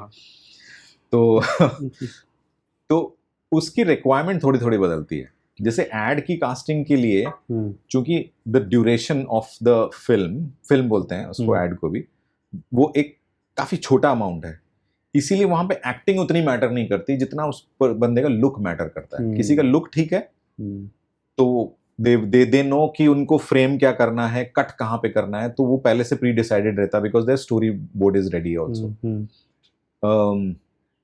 Film and web is very close, it's pure, more of an actor's thing, I would say. उसमें proper you'll have longer scene, you can take your time. Every actor जो भी आते हैं अपने हिसाब से उस चीज को देख के अपने हिसाब से ऑडिशन होता है। It's not fast paced, I would say. Of course depends on the role also, but उतना वो quick नहीं है कि making a web series is like making 3-4 films, right? तो उसमें in terms of character development also there is a lot of scope. जैसे film अगर 2 घंटे की है, एड 20 सेकंड का है, तो 20 सेकंड में वो लुक के हिसाब से चीजें होती हैं, उतने में आपको कहानी खत्म करनी है। फिल्म 2 घंटे की है तो उसमें एक ट्रांजिशन 2 घंटे में जाएगा। वेब सीरीज है आपकी 1 2 3 4 5 6 एपिसोड भी है, तो कम से कम 4 घंटे की होगी टोटल, कम से कम। तो उसमें आपका कैरेक्टर को एनरिच करने का चांस ज्यादा होता है। सो उस पर्सपेक्टिव से बोलें तो आपको थोड़ा सा एक्स्ट्रा काम करना पड़ेगा अगर आप वेब का काम करने जा रहे हैं, but generally it is close to audition for a film. Technically there is not much of a difference. हाँ, टीवी सीरियल, अगर हिंदी टीवी सीरियल की बात करें तो ज्यादातर हिंदी टीवी सीरियल्स जो होते हैं वो मोनोलॉग्स होते हैं, लेकिन जो उसका मोनोलॉग होता है उस मोनोलॉग में इतना मटेरियल होता है कि अगले 6 महीने में वो सीरियल कौन सी दिशा में लिखा जाने वाला है उस मटेरियल में रहता है। ऑडिशन पर्सपेक्टिव से अगर बोले तो फिर वो मोनोलॉग पढ़ना आपके लिए अच्छे से कोल्ड रीडिंग और 10-20 बार पढ़ेंगे तो आपको काफी इन्फॉर्मेशन मिलती है। जैसे कुछ हम लोगों ने टीवी सीरियल्स तो एक ही किया था हमने, पर वो सीरियल बना नहीं कभी। लेकिन उसके जो मोनोलॉग्स थे ना, उस मोनोलॉग को पढ़ के आपको समझ में आता था कि उसका पूरा वर्ल्ड क्या है। There were 1 2 3 4 5 6 there were 6 primary characters in that, और उन 6 के मोनोलॉग्स एक ही पेज पे छपे हुए थे। मतलब दो पीडीएफ्स थे उसके। तो अगर मैंने सबके कैरेक्टर्स के मोनोलॉग्स अगर पढ़ लिए, वो कुछ ऐसा था कि उसमें आपको पूरी दुनिया पता लग जाती थी कि क्या होने वाला आगे, कौन किससे किस तरीके से जुड़ा हुआ है, रिलेशनशिप लोगों की पता लग जाती थी। तो हिंदी टीवी सीरियल के ज्यादातर auditions into the camera monologues होते हैं, और हमको पता है कि हिंदी टीवी सीरियल कैसे शूट होते हैं। एक मास्टर ले लेते हैं और सिंगल शॉट करके फिर उसको एडिट में जोड़ दिया जाता है। So technically these are the differences between, but film और वेब करीब है। बहुत बार एड्स में बोला जाता है कि जितने भी, मतलब मैंने तो बहुत ऑडिशन दिए हैं एड्स के भी, तो 2 चीजें मैंने देखी है। एक एड में ये देखा है कि एक चीज बोली जाती है कि सिर्फ लुक जा रही है ना, बस काफी है। सीरियल्स में मेरे एक है नोन कास्टिंग डायरेक्टर है, वो भी मतलब अच्छा फ्रेंड है वो मेरा। तो एक बार मैं उसके साथ ही बैठा था, देन कोई ना रिक्वायरमेंट आई थी कोई कैरेक्टर की ना सीरियल में, तो उसके बाद ऑडिशंस के लिंक, जो यूट्यूब के लिंक होते हैं, वो आए थे। तो वो ना स्टार्टिंग का 10 सेकंड देखता था, 10 सेकंड बाद बंद कर देता। मैंने कहा क्या पता इसने आगे अच्छा कर दिया हो, पूरा देख, क्यों बीइंग एन एक्टर मेरा थोड़ा सेल्फिश हुआ था। मैंने कहा देखो तो क्या पता आगे अच्छा करा हो इसने। कह रहे हैं मैं स्टार्टिंग के 10 सेकंड में समझ आ गया कि इसने आगे भी ये सेम चीज करी होगी। कभी कोई रेयर केस होता है कि पूरा ऑडिशन वो देख लेते हैं, कह रही है 10 सेकंड में समझ आ जाता है। सी, अगर एक्टर अपने आप खुद अगर किसी सीन में एंगेज्ड नहीं है ना, तो देखने वाला एंगेज नहीं होगा। अभी मैं आपसे बात कर रहा हूं, मैं आपसे फुली कनेक्टेड हूं। अगर आप इंटरेस्टेड नहीं होंगे ना मुझ में, मेरी बात सुनने में, तो मुझे तुरंत पता लग जाएगा, है ना। और जितना हम एक दूसरे में अभी कनेक्टेड हैं, ये भी एक तरीके से एक सीन है ना, और एक फिल्म का एक सीन चल रहा है। तो if you are not connected as an actor in the scene, in the 5Ws, in the moment, if you're not, the person who is watching will immediately understand there's something wrong. तो इसीलिए वो 10 second में उनको पता लग जाता है। जैसे मैं अपने ऑडिशंस कर रहा होता हूँ, sound is very important, okay. मैं जितने अपने ऑडिशंस करता हूँ उसमें आई would say that more than 60-70% में किसी की साउंड से पता लग जाता है कि ऑडिशन सही है कि नहीं। You know, we can easily fake कुछ बना लिया, कुछ कर लिया, फिजिकलिटी में कुछ चीजें चल के, एक्सटर्नल एक्टिंग करके हम चीजें फेक कर सकते हैं। लेकिन साउंड ऐसी चीज है ना, उसमें फेक करने की गुंजाइश बहुत कम होती है। अगर आप साउंड सही कर रहे हो ना, so that means somewhere your acting is fine, it is coming from here. In audition जैसे आपने बोला ना, सबसे बड़ी गलती क्या करते हैं, उसका ये सवाल भी जवाब भी हो सकता है कि आप एज एन एक्टर इतने एंगेज रहो अपने सीन में कि देखने वाला भी आप में एंगेज हो। और उसके लिए आपको बिजनेस करने के लिए जो जो चीजें लगे वो आप तैयार करो उसकी। You know, that could be emotional things also, it could be, ये मूंगफली का डब्बा भी हो सकता है। वो आपके ऊपर है कि आप अपने क्राफ्ट को कैसे डिजाइन करते हो। कभी कोई ऐसा एक्टर आपको मिला जिसके लिए आपने ऑडिशन कराओ, उसके बाद कि डायरेक्टर को इतना नहीं समझ आया, लेकिन आपने उस एक्टर के लिए लिटरली फाइट करी है कि नहीं, मुझे इस पे बिलीफ है, मुझे इस पे ट्रस्ट है, he will do the part? मैंने करी है ऐसा कि I have fought for my actors firstly. Secondly, मेरे लिए जो सबसे बड़ी चीज होती है, जो सबसे बड़ा भगवान होता है, वो मेरा डायरेक्टर होता है। तो ज्यादातर जगह जहां पे मैंने पुश करने की कोशिश की है कि नहीं सर ये एक्टर बिल्कुल सही है, आप गलत सोच रहे हो, मैं ऐसा तो नहीं बोल सकता उनको कि नहीं आपको थोड़ी पता है, मैं जानता हूँ इसको। नहीं, ऐसा नहीं हुआ। बट हाँ, मैंने उनको बोला कि सर मुझे एक मौका दे दो, मैं इसको रीटेस्ट करना चाहता हूँ। ये टेस्ट अच्छा अगर सही भी नहीं लग रहा है आपको, लेकिन आपके साथ टेस्ट करा देता हूँ, लेकिन you have to try him once, and this has happened multiple times. I would say that this happens in every project. अच्छा, हर प्रोजेक्ट में कोई ना कोई ऐसा फंस जाता है जिसपे हमें बिलीफ होता है, डायरेक्टर को नहीं होता है। हमारे साथ मालूम क्या होता है, जब कोई प्रोजेक्ट लंबा चलता है ना, जैसे आज क्या तारीख है, 20 तारीख है, समझो 25 तारीख को हमारे शूट चालू होने वाला है, 5 दिन बचे हैं, और आज मुझे कास्टिंग खत्म करनी है, तो आज सब लॉक हो जाएगा। यहीं पे 25 तारीख की जगह अगर 30 तारीख हो गई ना, तो प्रोडक्शन बोलेगा दिए है ना कास्टिंग डायरेक्टर को पैसे, लटकाओ इसको, अभी काम तो करवाओ इनसे। यू नो, अल्टीमेटली 30 तारीख को जो लॉक होगा वो वही होगा जो मैंने आज सिलेक्ट किया है। यू नो, हम like we have been casting for 15 years now, right? So we have the understanding mostly कि हाँ what will work. I talk to somebody, 2 minute में पता लग जाता है वो एक्टिंग कर भी सकता है जीवन में कि नहीं कर सकता. So yeah, we fight for in every project there are 4-5 characters for him for which we fight for. अच्छा. एंड ज्यादातर ऐसा होता है कि हमारे इंस्टिंक्ट्स करेक्ट होते हैं. Of course it's a collaborative thing. हमारा काम ही यही है कि हम डायरेक्टर को कंफ्यूज करें. बट हाँ, it happens in every project. I wouldn't say कि कभी हुआ था कि मैंने वो नहीं था. मतलब it will always happen because we are sincerely involved in our job now. And sir I remember कि जब पहले स्टूडियो में ऑडिशन ज्यादा होते थे, ऑनलाइन तो ना के बराबर ही थे. पोस्ट कोविड ऑनलाइन बहुत ज्यादा हो गए हैं. मुझे एज एन एक्टर पर्सनली ये फील हुआ है कि कहीं ना कुछ ब्रीफ में कुछ कमी हो गई है. अभी मैं आपको बहुत लेम एग्जांपल दूं तो पहले अगर एड्स के ऑडिशन की बात करते हैं, पहले हम स्टूडियो जाते थे, वहाँ पे लिटरली तुम्हें बताया जाता है कि तुम्हें यहाँ पे एंट्री करनी है, तुम्हें इधर लुक देनी है, तुम्हें ये करना है, एंड पूरा ब्रीफ वो होता था. आज के टाइम पे क्या ब्रीफ हो गया, जो स्क्रिप्ट होती है ना वो उसी को रीड कर देते हैं कि तुम यहाँ से चल के आते हो, तुम देखते हो सामने ये हो रहा है, ये हो रहा है. मैंने कहा तो मैं स्क्रिप्ट में भी देख रहा हूँ. बेसिकली जो लिखा हुआ है तुमने वो ब्रीफ बोल के बता दिया मेरे को वॉइस नोट पे. पहले ब्रीफ प्रॉपर बताए जाते थे. अगर हम बात करें, चलो एड्स को हटा के अगर हम फिल्म या वेब की बात करें, वो भी घर से बना के भेजे हैं बहुत रिसेंटली. आपको क्या लगता है कि वो वाला टाइम ज्यादा बेटर था क्योंकि वहां पे ब्रीफिंग बहुत क्लियर थी? एक तो एज एन एक्टर कितना हेल्प करी थी वो चीज. अभी क्या होता है, रीटेस्ट बहुत होते हैं कि नहीं इसको थोड़ा ऐसे करके भेजो, इसको थोड़ा ऐसे करके भेजो, ये कम करो, ये ज्यादा करो. 2 क्वेश्चन है सर इसी के अंदर. एक तो कि वो आपको क्या डिफरेंस लगता है कि ब्रीफिंग का फर्क पड़ता है, एंड दूसरी चीज कि क्या छोटे छोटे चेंजेस के लिए रीटेस्ट करवाना जरूरी है, क्योंकि वो तो सेट पे भी हो सकते हैं वो चीजें. See the thing is that जब हम किसी को ऑडिशन करते हैं और वो ऑडिशन लेके हम डायरेक्टर तक जाते हैं तो हम चाहते हैं कि उसका ऑडिशन परफेक्ट हो.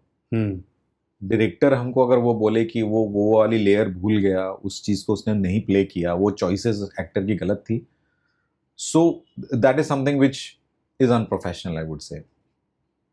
द अदर थिंग इज मैं 100% इस चीज को मानता हूँ आपकी बात कि आज जिस तरीके के ब्रीफ्स हमारे पास आते हैं उस ब्रीफ से हमको समझ में आता है कि आधे से ज्यादा लोग जो कास्टिंग करते हैं वो कास्टिंग डायरेक्टर्स बनना नहीं चाहते. राइट. और इस तरीके से जैसे हम बोल रहे हैं कि कास्टिंग डायरेक्टर बनना नहीं चाहते हैं, इस तरीके से हमारे पास और भी लोग हैं जो किसी प्रोफेशन में है लेकिन वो प्रोफेशन का काम वो करना नहीं चाहते, तो वो दुखी हैं. अब होता क्या है कि जो ब्रीफ्स जिनके तरफ से आते हैं वो रीड करके बता देते हैं, that's a very wrong way of doing it. वो मैं पूरी तरीके से अग्री करता हूँ उस चीज पे. नाउ टेक्निकली क्या होना चाहिए? टेक्निकली ये होना चाहिए कि अगर मैं कास्टिंग कर रहा हूँ तो मैं सीन को पढूं खुद सबसे पहले, और उसके बाद उस सीन के सारी चीजें समझूं, और उसके बाद कैरेक्टर के हिसाब से एक ऑडियो नोट अगर भेज रहा हूं तो ऑडियो नोट भेजूं, समझाऊं. और in terms of every motivation that we have in that scene, all the 5 W's we are talking about, if in my voice note all the 5 W's are answered, then it's a good voice note, which is not happening, right? So जिस दौरान ऐसा होता था कि आप studio audition देने जाते थे तो there was a person in front of him जिसके साथ आप ऑडिशन करो, वो तुरंत आपको बता देते कि ये फॉल्ट है, नहीं करते. सेल्फ टेस्ट के टाइम पे ऐसा है कि आप करके भेजो, लेकिन पहले तो ऑडियो नोट गलत आ रही है. अगर ऑडियो नोट गलत नहीं भी आ रही, चलो सही भी आ रही है, आई वुडंट से कि पूरी तरीके से हर किसी की गलत रहती है, कुछ लोगों की ठीक भी रहती है.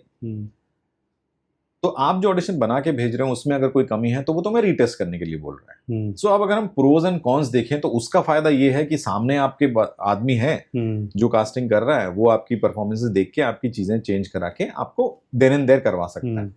यहाँ पे आप अपने घर के आराम में ऑडिशन कर रहे हैं. There is nobody to judge. There is no fear of judgment at all, firstly, which is a big fear for actors. उसमें अगर आपको 25 बार ऑडिशन करना पड़े तो मुझे नहीं लगता कोई प्रॉब्लम है. ब्रीफ फोन पे ही आ रहा है, सामने कोई है नहीं, आपने ऑडिशन करके भेजा, उसने बोला रीटेस्ट करो, ये चीज चेंज कर लो, करके भेज देना चाहिए. Now the thing is that problem उसी चीज की है ना कि किस चीज के क्या फायदे क्या नुकसान है.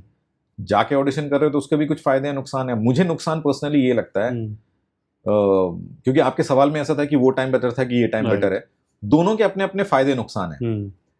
मुझे ऐसा लगता है कि ज्यादातर लोग ना एक्टर्स को हैंडल कैसे करना वो नहीं जानते, राइट। अब जैसे मैंने बहुत जगह पे ऐसे ऑडिशंस देखे हैं, और खासकर अगर एड्स की बात करें, जिसमें जो भी एक्टर आ रहा है वो एक जैसी एक्टिंग करके जा रहा है, सब एक जैसा, there is no difference, you know. तो ये ऐसी चीज है जो फिजिकल ऑडिशंस में बड़ी प्रॉब्लमेटिक चीज है ना। कॉपी करने लग जाते हैं लोग, जो कास्टिंग वाला है वही कॉपी करवाएगा तुमसे, सिर्फ शक्ल चेंज हो रही है, शक्ल बदल रही है, बाकी एक्टिंग सब सबकी एक जैसी है। अब चलो एड्स को अगर हम साइड में कर दें, कोई फिल्म का सीक्वेंस है, उसके एक 5 Ws again I will say कि उसके जो फैक्ट्स हैं, सीन के जो फैक्ट्स हैं, जो आपको एज अ कैरेक्टर अफेक्ट कर रहे हैं, वो फैक्ट्स अगर इंटैक्ट हैं और आप चाहे जैसे करो, वो सही है ऑडिशन। मेरा हिसाब ये कहता है कि वो बिल्कुल सही है, राइट।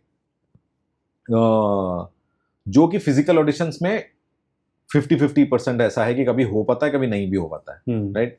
ज्यादातर लोग चूंकि समझ नहीं पाते हैं कि ऑडिशंस में एक्टर्स को कैसे हैंडल करना है। मुझे पर्सनली ऐसा लगता है, ये मेरा मानना है और मेरा काम करने का तरीका ये है कि एक्टर जो है ना, मेरे हिसाब से बड़ा नाजुक है, बहुत नाजुक है। उसको एकदम फूल की तरह आपको प्यार से काम निकालना है आपको अपना।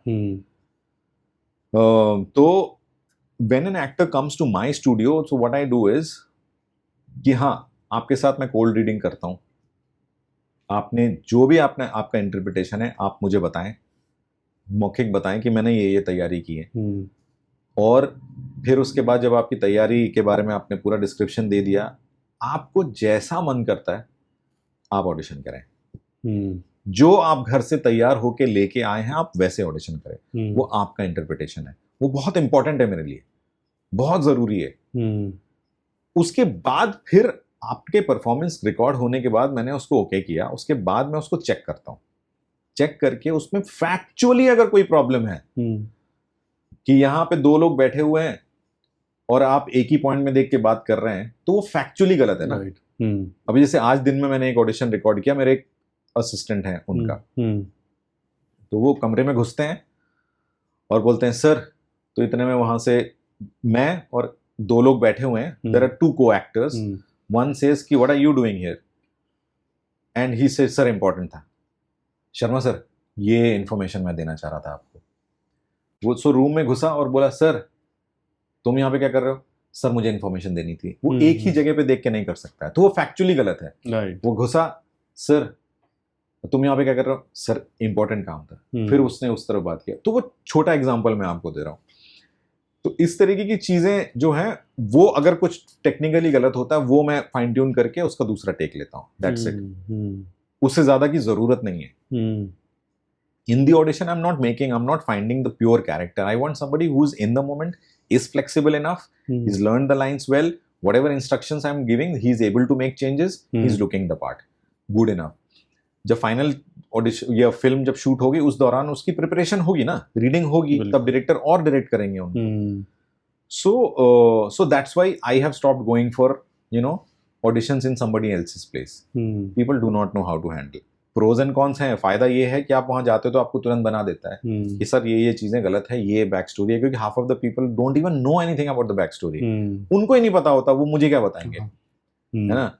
साइमल्टेनियसली ऑडिशन चल रहे हैं, साइमल्टेनियसली स्क्रिप्ट लिखी जा रही है, एक्टर को बोलते हैं कि एक्स फैक्टर लेके आओ। वो एक्स फैक्टर क्या होता है, इम्प्रोवाइजेशन होता है कि हमारा राइटर ने इतनी अच्छी लाइंस नहीं लिखी, एक्टर ने क्या लाइंस बोले, x factor. Your writing is poor, don't look for an X factor from the actor. You write your stuff well first, So like whenever I worked on something which is international or maybe American or British, they don't want to change a single word. They have spent months and years to write one script. वो एक word भी इधर से उधर नहीं हिलना है उसमें. There is a reason behind that. और अगर रीजन है तो एक्टर को वो ढूंढ के जज्ब करके इन द मोमेंट रह के फुल्ली इन्वॉल्व रह के आप परफॉर्म करना है audition. Okay. And sir theatre करना कितना जरूरी है? क्या बहुत जरूरी है, थिएटर करना बहुत जरूरी है. लाइक प्रैक्टिस कैसे होगी हमारे क्राफ्ट की? अगर हम कैमरे के सामने भी प्रैक्टिस कर रहे हैं, मतलब जब शूट के टाइम हम कैमरे के सामने परफॉर्म कर रहे हैं, तो एक तरीके से हम ऑडियंस के लिए ही कर रहे हैं ना. सो थिएटर इज समथिंग, जब हम लाइव शोज करते हैं या हम प्रैक्टिस भी कर रहे होते हैं, तो वो रियाज वाला पार्ट है। वो जो हम सुबह जो हम रियाज की जो बात कर रहे हैं कि एक्टर्स के क्राफ्ट के ऊपर की बात कर रहे हैं, उसका एप्लीकेशन करने के लिए थिएटर बहुत इंपॉर्टेंट है। कि अगर हमने समझ लो 50 किताबें पढ़ ली एक्टिंग के ऊपर, लेकिन हमारे पास हमने क्राफ्ट के ऊपर काम करने के लिए टाइम नहीं निकाला, तो वो सब पढ़ना लिखना बेकार है। और वहीं पे अगर आपके पास स्कोप है कि आप कहीं पे थिएटर कर पाए, लोगों के साथ थिएटर करने के लिए जरूरी नहीं कि आपको हमेशा पृथ्वी थिएटर जाके परफॉर्म करना पड़े। आप अगर पार्क में भी जाके रेगुलरली प्रैक्टिस कर रहे हैं तो वो आपका प्रैक्टिस का पार्ट है। थिएटर करने मिल जाए, कहीं पे ऐसा हो कि आप किसी ग्रुप के साथ काम कर रहे हैं, कोई शो हो रहा है, it's a very added advantage. But जो आप किसी के सामने परफॉर्म नहीं भी कर पा रहे हो, अगर पार्क में भी जाके कुछ रिहर्सल कर रहे हो, तो वो भी अपने आप में थिएटर है। अभी एक मोनोलॉग में दूं आपको, या कोई एक 2 एक्टर का कोई ऐसा प्ले दूं, मरणोपरांत दूं, जिसमें 2 एक्टर्स हैं, उसको आप अगर डेली प्रैक्टिस करेंगे ना, फर्स्टली उनकी राइटिंग बहुत अच्छी है, तो every day you will practice, every day you will find something new. Animal exercise के बारे में हम जानते हैं, जिससे स्पाइन तैयार कर सकते हो।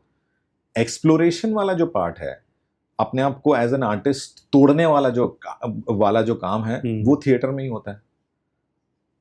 फाइनली शो हो ना हो, लेकिन अगर अगेन मैं एक पार्क का एग्जांपल दूंगा, या बीच पे जाके जो लोग करते हैं, वो भी अपने आप में थिएटर प्रैक्टिस है, प्रैक्टिस ऑफ द क्राफ्ट। अभी हम बैठ के यहाँ बात कर रहे हैं, यहाँ पे भी अगर हम कोई परफॉर्मेंस करें ऑन अ रेगुलर बेसिस, वो भी थिएटर है। बिल्कुल। लेकिन वही रगड़ने वाली चीज है ना, कि बार बार कितनी बार उसको करेंगे, उतना एनरिच होता है बेसिकली। तो थिएटर का वही मतलब, वो हेल्प करता है एज एन एक्टर, कि आपने एक स्क्रिप्ट को रोज शाम को आप पहुंच रहे हो।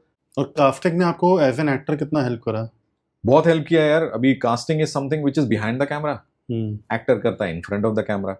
लेकिन मैं यहाँ से अगर बिना मन से ऑडिशन के क्यूज देंगे कि हाँ तुम्हारे पापा कहाँ गए, अच्छा चप्पल पहन के गए थे क्या, मुझे ही अगर मन नहीं है तो मैं कैसे सीख सकता हूँ। तो दूसरी चीज, कास्टिंग से एक्टिंग में इस तरीके से मदद और भी हुई है कि there is a certain presentation which is required, क्योंकि ऑडियो विजुअल मीडियम है। शुरुआत में जब हमको फिल्मों का ज्ञान नहीं होता, या जिस तरीके की फिल्मों में कास्टिंग होती है उसका ज्ञान नहीं होता, तो हमको कुछ भी लगता है कि हाँ सब कुछ चलता है, एक्टिंग आनी चाहिए, बस उतना ही काफी है। लेकिन कास्टिंग के प्रोफेशन में आने के बाद मुझे बहुत कुछ सीखने के लिए मिला है। प्रेजेंटेशंस कैसे बनते हैं, लोगों की पिचिंग कैसे होती है, एजेंसी सिस्टम क्या होता है, कोऑर्डिनेटर्स क्या होते हैं, कहाँ से हमको काम जनरेट हो सकता है, लुक्स कितने मैटर करते हैं, presentation in terms of when you go and meet some people, how does that matter, speech, how important is your speech, your communication is how important,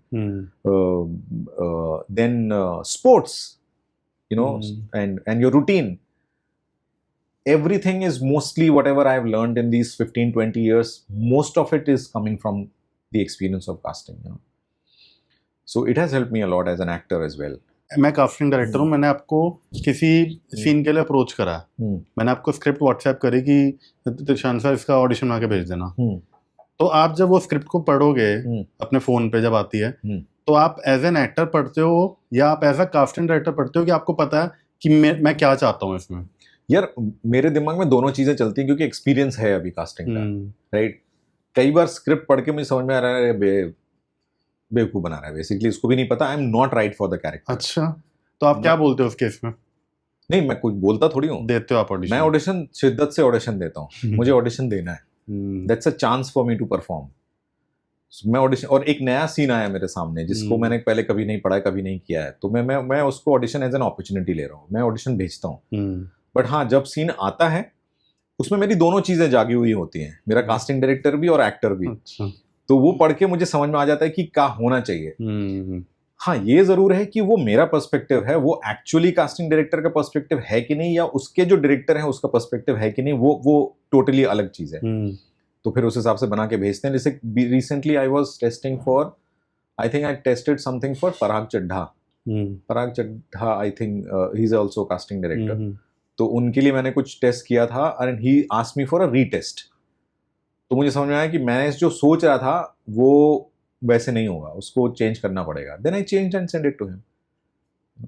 So while, if again back to the question, while the script comes to me, both the things are active. Both the things are working. Okay, ठीक है। And sir, एक चीज़ बहुत बोली जाती है industry में type cast कि अगर आप एक ही टाइप के रोल कर रहे हो आपको उन्हीं टाइप के रोल मिलेंगे। अब आपने एक जगह भी बात करी थी कि जब अगर 45 इयर्स का कोई इंसान की रिक्वायरमेंट आई है, हिम्मत सिंह की, तो हम 40 से 50 का जो डेटाबेस होता है उनमें टेस्ट करते हैं लोगों को। बहुत बार ऐसा होता है कि जैसे मैंने इंस्पेक्टर के बहुत कैरेक्टर्स करे हैं, तो मेरे को बहुत बार उन्हीं के लिए अप्रोच किया जाता है, क्योंकि मैंने उनके फोन में भी नंबर सेव हुआ देखा है, वैसे ही वो सेव कर लेते हैं, पुलिस, कॉप, इंस्पेक्टर, ये सब वो। तो आपको लगता है कि टाइप कास्ट कर देते हैं? यार see, we casting directors, firstly we will try to make our job easy, right? जितनी रिस्पॉन्सिबिलिटी जनरली लोगों को लगता है कि कास्टिंग डायरेक्टर्स रिस्पॉन्सिबली काम करते होंगे, उतना शायद नहीं है। हम अपना काम जितना स्मार्टली मनूवर कर पाए उतना हम करते हैं। उसमें ऐसा होता है कि कोई मूंछ वाला कॉप वाली लुक जनरली जो हम देखते हैं क्लीशे लुक में उसका डेटाबेसेस होता है, राइट? नाउ मैं एक एग्जांपल आपको लेता हूँ किसी ऐसे एक्टर की जिसको कोई नहीं जानता, राइट? जिसने शायद क्राइम पेट्रोल में कुछ कॉप का रोल किया है, लेकिन अभी तक वो वेल नोन एक्टर नहीं है। उस दौरान somebody who's an unknown actor, he's done bits and pieces roles and he's शायद 3 सीरियल्स में उसने कॉप का रोल मिला है, and he's scared of typecasting, is something which is I feel which is slightly not an intelligent thing to do. Why? Because when an actor comes to Bombay, an unknown actor comes to Bombay, his main challenge is to become a someone from an unknown person, right? From a no one, you have to become a someone. उसमें अगर आपकी typecasting हो रही है तो अच्छी चीज है। क्यों? क्योंकि टाइपकास्टिंग मतलब आपकी कास्टिंग तो हो रही है ना, right? You become a someone and a well-known actor. You build up a relationship with a lot of people. You have a gang. You have people who know and trust you as an actor, and you become a well-known actor. At that point of time, आप इस condition में होते हैं कि आप choose कर पाए। उससे पहले अगर आपने ना बोलना शुरू कर दिया तो लोग लेंगे ही नहीं ना आपको। सो किसी फ्रेश एक्टर के लिए typecasting is a great thing, because you are getting cast in a certain role, right? And then it is up to you, once become a known actor, how to break it. You have to be always active and aware कि which side your career is going, which kind of acting is happening, what kind of roles is happening. हाँ, typecast करने के लिए तो कोशिश बहुत करते हैं वो। It is a purely an actor's business to break that, you know. अभी जगह टाइपकास्टिंग की अगर हम बात करें, Shahrukh Khan is the biggest example. When he started with grey roles and he kept on doing Ramajane, Bazigar and all these Anjam, all these characters where he was grey. He was in fact a villain. But that took him to a certain place, right? Being typecast and getting to cast and then breaking that pattern and doing something totally opposite, you reach somewhere first, na? Don't be scared of being typecast. Initially, I would say. Now, if you're talking about typecasting of well-known actors, it is their responsibility कि भाई, I am a well-known actor. I have enough money to sit at home. I won't do this role. You know, tomorrow when I become a well-known actor, I will be in a condition कि नहीं, मैं तो भाई अपने लोनावाले वाले बंगले में मैं बहुत खुश हूँ। पुलिस वाला रोल मुझे नहीं चाहिए। कुछ और आएगा तो कुछ और ढंग का होगा, अच्छा होगा, हम्बली मैं बोल दूंगा। लेकिन जब तक आपके पास काम ही नहीं है, आपको दुनिया में कोई जानता ही नहीं है, उस समय आप डर के बैठे हो कि आप टाइप पास हो जाओगे, that's a stupid thing to do. Humbly कैसे मना करते हैं सर? सपोज करते हैं त्रिशान एंड शुभम कास्टिंग से एक कोई कैरेक्टर के लिए आता है, हाँ, तुम्हें वो नहीं करना, मे बी बजट एक होता है reason.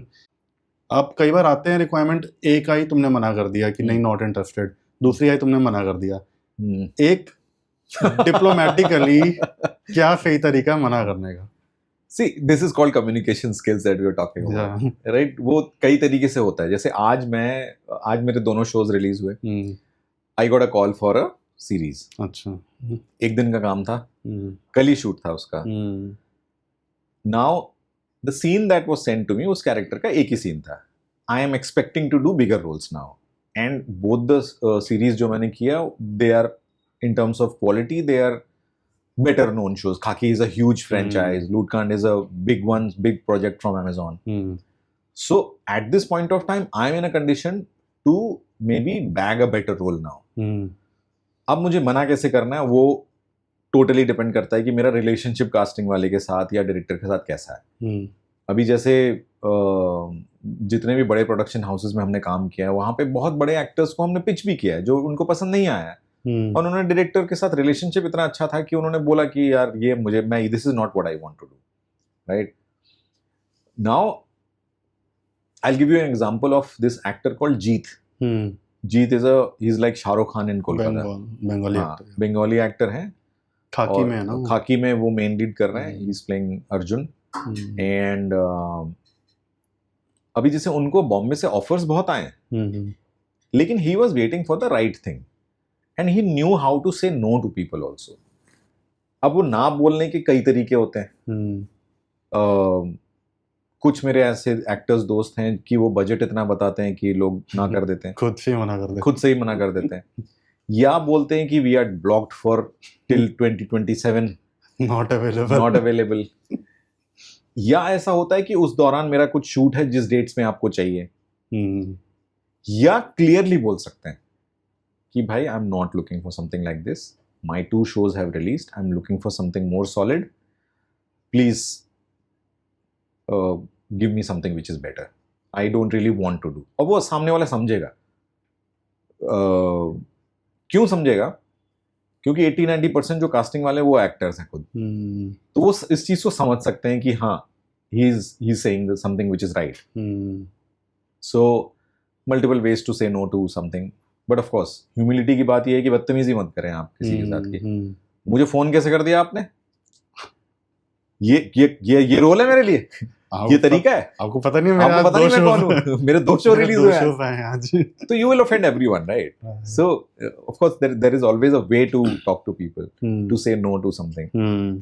And the one person who called me today, I'm flying to Bhopal for the shoot, and today I had to meet you. So I don't know what time I'll finish today and go if I can shoot tomorrow, because I have to not only prepare for the coming shoot, I have to do packing also. And then important thing is, actually there are 2 shows which I've released. I'm not looking for something which is a day player. So I will tell them, you know, सच बोल रहे हो तो लोग समझते हैं, बाकी अगर सच ना समझने वाले लोग हुए तो फिर मैनिपुलेशन करना पड़ेगा कि यार डेट्स नहीं है, पैसे बहुत कम है यार। राइट सर, इंस्टाग्राम फॉलोअर्स कितने इंपॉर्टेंट है? Here, what is happening is that mostly people are watching stuff on their phone. And phone पे जो चीजें देखी जा रही हैं तो फिर phone से connected आपका Instagram वगैरह है. So people are also watching reels also. So whoever has got n number of followers and all, accordingly, this is the assumption from the OTT platforms that they will bring in traction to their app.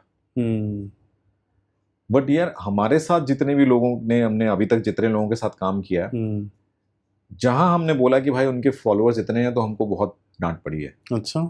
सो ऐसा है कि people are looking for good actors, they want good actors, bankable actors, and numbers don't really matter, but again I wouldn't say it doesn't really matter totally. It totally depends on the product. जैसे अगर किसी add की मैं casting कर रहा हूँ जिसमें where there could be a collaboration with the actor and it is for a female, and जैसे श्रद्धा कपूर के साथ हमारा यस मैम बोल के एक प्रोडक्ट आया था, so that point of time Shraddha Kapoor has a big amount of followers, right, as an actor. So that kind of people, everybody is watching things on their phones, right? So that will add value to that whatever product she's selling. So it's a very business oriented thing. But technically अगर हम film और web shows की अगर बात करें, the first thing is acting यार. If your acting is not fine, then followers to people are buying also, na? They are not genuine followers. So at one point people used to, मतलब ऐसी बातें बहुत होती थी कि इसके इतने फॉलोअर, पर अभी वापस से वो फेज आउट हो गया है। और मेरे यहाँ पे ऐसा कोई प्रोजेक्ट अभी तक तो नहीं हुआ जिसमें फॉलोअर्स के हिसाब से किसी की। आपने कभी कोई कास्टिंग नहीं करी है? नहीं, मैंने फॉलोअर्स के हिसाब से नहीं किया। मतलब कुछ ऐसे प्रोजेक्ट्स थे जहाँ पे हम लोग मीटिंग के लिए गए और फॉलोअर्स की बातें करने लगे, तो हमने वो प्रोजेक्ट नहीं किया। हमने बोला आई am not available. Okay. And sir बहुत बार होता है कि जो भी कैरेक्टर्स के लिए रीच आउट किया जाता है वो मोस्टली सेकेंडरी या टर्शरी कैरेक्टर्स होते हैं। तो क्या बात है प्राइमरी कैरेक्टर्स के लिए कि आगे से तुम्हें भी रीच आउट किया जाए एंड तुम भी उन्हीं के लिए अप्लाई करो? यार there is no standard path to it. The thing is that you have to keep meeting people and कई तरीके से आप अपने आप को प्राइमरी कैरेक्टर्स में लाने की कोशिश कर सकते हो। अब मैं कोई हार्ड एंड फास्ट रूल नहीं बोल सकता। अभी जैसे ऐसा है कि बहुत सारे लोग ऐसा भी करते हैं कि वो लोग अपने लिए ही स्क्रिप्ट्स लिखते हैं, right? phones are very handy at this point of time to create cinema or create films basically. So you write your own script and you have, you act in that. YouTube is a great platform to release stuff where you can become a well-known actor, but you have to constantly create content. The other way could be the relationship with the right people. Jaise recently I did an independent film. Initially I was supposed to play a leading role in that, but then some technical issues were there. There was another actor who was supposed to play, unki dates free ho gayi basically. So he did it, but they gave me an equally important part in that. Achha. And I'm doing a double role in that. Right? So indie films are a great space for independent films are a great space to not only create cinema but also get something which is big. There's another thing which I always think is that many times what happens, we get inspired by Rocky Balboa and we want to write a script and stick to it कि भाई ये lead role तो मैं ही करूँगा, which is great. But then you'll have to meet a lot of people. There is a possibility of high level of rejection. But possibly you write a script where there is a very strong character, but the leading character is somebody who's a well-known actor, maybe. Like I've written something for Vikrant Massey. But there is the another very important part which is as good as Vikrant Massey's. I am going to play that part. Why don't you do that?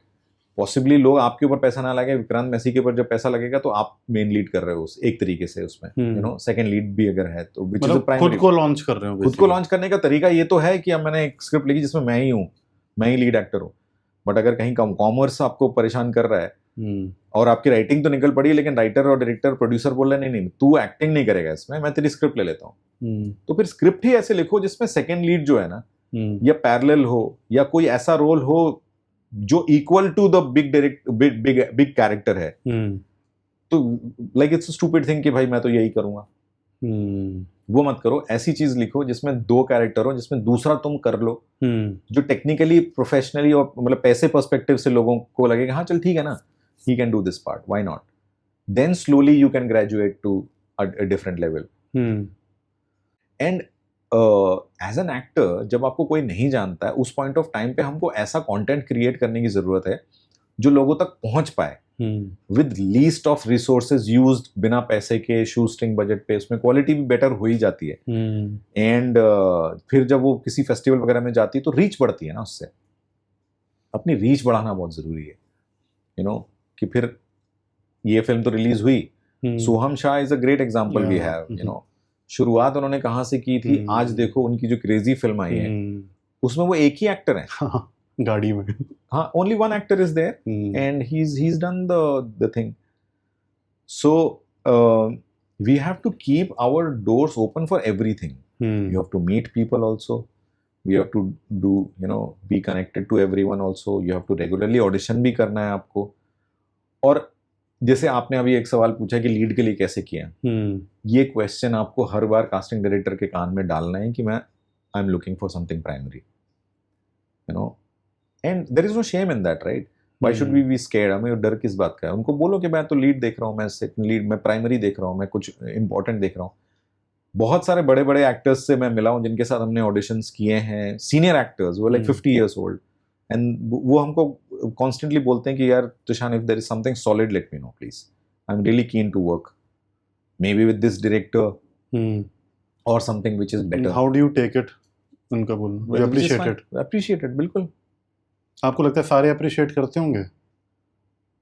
यार the thing is that whether somebody appreciates or not, you have to get it out of your system. You have to get it out in public that you are looking for primary. आज जैसे मुझे audition का जो call आया, मैंने उनको मना कर दिया ना, उनको इंडिकेशन भी दे दिया कि मैं मेरे 2 शोज रिलीज हो रहे हैं और मैं ढंग के रोल ढूंढ रहा हूँ, मैं डे प्लेयर नहीं करना चाहता, राइट, विद ह्यूमिलिटी, नॉट जैसे मैंने अभी आपको बोला वैसे नहीं बोला मैंने उनको। तो उनको अप्रिशिएट करना पड़ेगा ना, अप्रिशिएट करे ना करे, लेकिन मैं अपने सिस्टम से बाहर निकाल के यूनिवर्स में डाल तो रहा हूँ ना कि मुझे अच्छे रोल्स करने हैं। होता क्या है कि हम लोग अपने घर में ही बैठ के सोचते हैं पता नहीं वो क्या समझेगा, वो सोचेगा कि एरोगेंट हो रहा है, वो सोचेगा ये हो रहा है, वो हो रहा है, वो नहीं देगा, मुझे बुरा मानेगा और अगली बार नहीं बुलाएगा। No fear, if it has to happen it will happen. You are working on your craft, you are meeting the right people. ये काम नहीं देंगे तो वो देगा, वो नहीं तो कोई और देगा, नहीं होगा तो मैं खुद ही अपनी रील क्रिएट कर लूंगा, अपना सिनेमा अपने हिसाब से बना लूंगा, बन जाएगा। Whether somebody appreciates your dream or not, is it their responsibility? It is not anybody's responsibility. It is my responsibility to appreciate my dream and appreciate myself. I see myself in leading roles. I will get it with or without your support. No. Okay. And sir, जो भी actors हैं, aspiring actors या जो actors काम कर भी रहे हैं, तो वो आपको कैसे अप्रोच करें for your upcoming projects? You come to the office. Introductions. Meet my team. The door is always open. People can come and do introductions. Instagram is there, and there are email addresses where people can send profiles. We are constantly updating it. We are constantly, looking into our email ID and we are checking everybody's email. See, now physically it becomes difficult that if I'm getting 50 emails on a daily basis and 30 DMs on Instagram, it becomes difficult for me to reply to everyone. How all the mostly casting director functions is project to project. At this point of time, if this project is going on, I will maybe look into, हमारे चक्षु तभी खुलते हैं उस हिसाब से कि हाँ अब इस तरीके का हमें कोई एक्टर चाहिए, maybe male, maybe female, old, young, whatever. Right. So the person who is constantly in touch is the person जिसको immediately जवाब मिल जाएगा कि आपके लिए कुछ है कि नहीं है, और उसके लिए आपको हर 3 हफ्ते में एक बार या तो आके मुंह दिखाना पड़ेगा ऑफिस में, या मैसेज करना पड़ेगा, या डीएम करना पड़ेगा. You have to follow all the pages, not only our casting pages, but there are multiple casting pages where you get a lot of information. तो आप ये कह रहे हो हर 3 हफ्ते में फॉलो अप लेना जरूरी है? बिल्कुल बिल्कुल बिल्कुल. क्या होता है फॉलो अप, किस तरह से? एक तो वो गुड मॉर्निंग वाला जो हमने बात करी, हाँ, वो तो नहीं करना है. बाकी नहीं, ऐसा नहीं है कि नहीं करना है, वो आपके रिलेशनशिप पे बेस करता है. जैसे आपने you put the podcast in our Papa Facebook account group. I immediately replied to it. Right. Well done or whatever I've written. Congratulations I wrote to you. मैं इतना बड़ा कास्टिंग डायरेक्टर होके तुमको मैं रिप्लाई कर रहा हूँ. The point is that if there is somebody appreciates you, they will definitely reply to you. And जैसे मेरे पास बहुत सारे लोगों के मैसेज आते हैं. रात को 1:30 बजे एक मैसेज आता है और रात को 2 बजे वीडियो कॉल आता है कि if there is something for me that's not appreciated, even you wouldn't do it, nobody would do it. Okay, now what are the working hours generally Bombay में या फिल्म इंडस्ट्री में, या जनरली लोग कब काम करते हैं? 10-11 बजे के बाद काम शुरू करते हैं, 6-7 बजे तक काम करते हैं. उसके उस दौरान काम का टाइम है, हर कोई काम कर रहा होता है, उस समय आप लोगों से गेट इन टच करें. उसके बाद it's a stupid thing to do. Don't do that. Firstly, the second thing is that there are, अभी recently मैंने जो notice किया, जो बहुत अच्छी चीज़ है, कि लोग बोलते हैं कि my name is Trishan, I'm a trained actor from FTI, I'm 45 years old, my height is this much. Please allow me to send my profile to you. People ask questions. There is a request to it. And I immediately say, okay, fine, please send it to me. And you are there in my phone. तो 3 हफ्ते बाद क्या करना है? 3 हफ्ते बाद बस यही करना है कि sir I was in touch with you. If there is something for me, please let me know. और उसके 3 हफ्ते बाद क्या करना है? Same thing. बिल्कुल same thing. And if these things don't work, still keep doing it. And there's not only Trishan and Shubham casting. There are multiple casting directors. There are multiple cameramen. There are multiple directors, there are multiple producers, there are multiple technicians whom you have to constantly be in touch, right?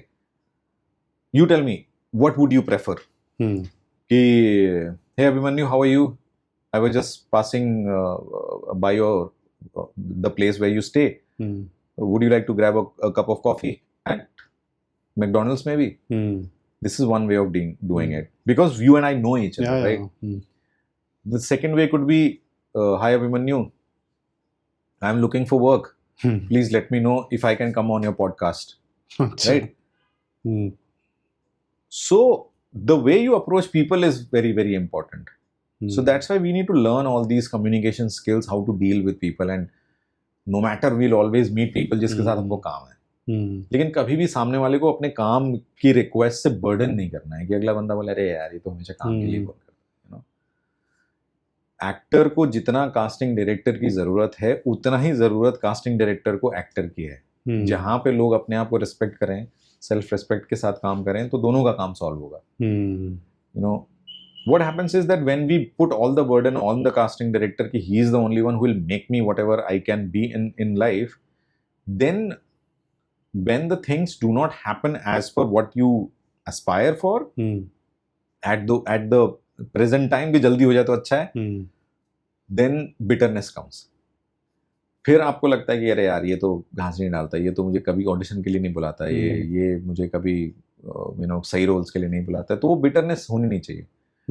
और bitterness वही है कि whenever there is an expectation from someone, don't keep an expectation, become a friend to them. If there is something that I have in my kitty, why wouldn't I audition you? Right. And sir एक चीज और है कि ये तो हम बात कर रहे हैं कि एक्टर को क्या करना चाहिए. I have seen casting directors और असिस्टेंट्स, एसोसिएट्स जो रात में 1:30-2 बजे कास्टिंग रिक्वायरमेंट्स व्हाट्सएप करते हैं. I really want to appreciate one friend of mine who is a casting director, Abhilash Joshi. तो उसने अपने व्हाट्सएप के स्टेटस पे लिख दिया था, guys you can send profile till 8 PM, उसके बाद I will block you. If you send profile after 8 PM I will block you. क्योंकि होता होगा ना रात में, जो आपने बोला कॉल आ गया 2 बजे, 1:30 बजे फोन आया. तो अब कास्टिंग डायरेक्टर्स अगर रात में 1-1:30 बजे रिक्वायरमेंट भेज रहे हैं, ऑब्वियसली वो कई मी टाइम भी होता है, कई लोग का फोन रख के सो भी जाते हैं साइड में. तो फिर वो क्या करें? मतलब उनको तुम क्या बोलो कि हमें मत मैसेज किया करो? सी द थिंग इज, वो उस चीज पे डिपेंड करता है कि प्रोफेशनली एज एन एक्टर आप किस जगह पे हो. राइट. अभी जैसे अगर मैं अपने आप को ऐसे बोलूं कि त्रिशान को एज एन एक्टर कोई नहीं जानता और रात को 1:30 बजे मुझे for example Hansal Mehta sir का मैसेज आता है, तो मैं क्या बोलूँगा हंसल मेहता सर को? और मैं नेचर ऑफ द जॉब जानता हूँ काम का, कि रिक्वायरमेंट कभी भी किसी भी पॉइंट ऑफ टाइम पे आ सकती है. और मैं वेल नोन एक्टर नहीं हूँ अभी. राइट. मैं विक्रांत मैसी अभी तक बना नहीं हूँ. राइट. तो मेरे पास जो भी चीज आएगी वो मेरे लिए अपॉर्चुनिटी है. Right. Why am I keeping an ego out of it कि यार उसने मुझे 1:30 बजे मैसेज क्यों किया? मुझे तो बोलता है कि मुझे 8 बजे के बाद करेगा तो मैं तुझे ब्लॉक कर दूंगा. भाई मुझे जरूरत ज्यादा है, तू मुझे 1:30 बजे क्या, तू 3 बजे भी मैसेज करेगा तो मुझे चलेगा, क्योंकि मेरी जरूरत ज्यादा है. राइट. जितनी जल्दी हम इस चीज को समझ जाए उतना अच्छा है. जहां मैं शाहरुख खान बन गया उसके बाद फिर मैं 8 बजे के बाद ब्लॉक करूंगा. you know, so वो पोजिशनिंग की बात है. I mean, on a serious note, if we see, there's a mutual respect which has to be there always. मैं किसी कास्टिंग डायरेक्टर को या किसी को भी ऐसे मैसेज ना करूं, या मैसेज या कॉल अननेसेसरी टाइम पे ना करूं. सिमिलरली उनको भी करना चाहिए. हाँ, ये है कि if you are sending your profile as an actor to someone at 2 o'clock, it's not important, right? You know, unless there is already a communication. अब तुम्हारी मेरी बात चल रही है कि तो भाई कल शूट है, बहुत बड़ा रोल है, तुझे करना है, तू बस ऑडिशन बना के भेज, है ना? मैं तेरे को कभी भी मैं फोन कर सकता हूँ, तैयार रहना. So it totally depends on who's in need of what at what point of time. तो सर मैं बात करना चाहता हूँ लूटकांड और खाकी के बारे में. तो लूटकांड में आप कोच प्ले कर रहे हैं, ठीक है, and Khakee the Bengal chapter जैसे बोला कि बहुत बड़ी फ्रेंचाइजी है ऑब्वियसली. तो इनके कैरेक्टर्स के बारे में थोड़ा कुछ जानना चाहूंगा. कैसे कैरेक्टर्स हैं आपके लूटकांड और खाकी में? So लूटकांड is somebody, his name is Mr. Sharma, and I am playing a football coach, and the leading characters are played by Tanya Maniktala and Sahil and Gyanendra Tripathi. So now I am a sports football coach in Ludkand, and in the same school, even Tanya's character is a coach. अच्छा. And there is a backdrop, there is a history that we have. She has launched a complaint against me for something which you should watch the film or the series to understand. That's mainly the character. It's not a it's not a black and white character. It's a gray character. You can call it negative. And in Khaki, I'm playing one of the team members. I'm playing a Bengali cop based in Kolkata, because it's a Bengal chapter, Khaki, the Bengal chapter. And that's a black and white character, white character. Prosenjit Mondol is a character that I'm playing. I'm playing a cop, and we are trying to clean the city, basically, of the mafia which is there. So these are the ones. Guys, जब तक ये podcast आएगा ये दोनों आ चुके हैं obviously, तो आप MX प्लेयर पे देख सकते हैं लूटकांड, एंड Amazon MX पे Lootkand and Khakee the Bengal chapter on Netflix. ठीक है सर, अभी शुरू करते हैं rapid fire. Okay, this is scary. नहीं, बहुत छोटा सा रैपिड फायर है. हाँ, ठीक है. ओके, आपका पहला सवाल कि आपको अगर दो ऑप्शन दिए जाएं, एक ब्लॉकबस्टर फिल्म एक छोटे से रोल के साथ, या फिर एक लीड रोल एक छोटी फिल्म के अंदर. लीड रोल छोटे फिल्म, इंडी फिल्म के अंदर लीड रोल. यस. ओके, ठीक है. आपका अगला सवाल, एक रोल जो आप चाहते हो कि आपने करा होता. वेब हो सकता है, बंगाली इंडस्ट्री का हो सकता है, मूवी हो सकती है, कुछ भी हो सकता है. Like all the roles which Amir Khan has done, firstly. अच्छा. And taxi driver that I would love to play. I would love to play Joker. There are many roles I can say. Nice. And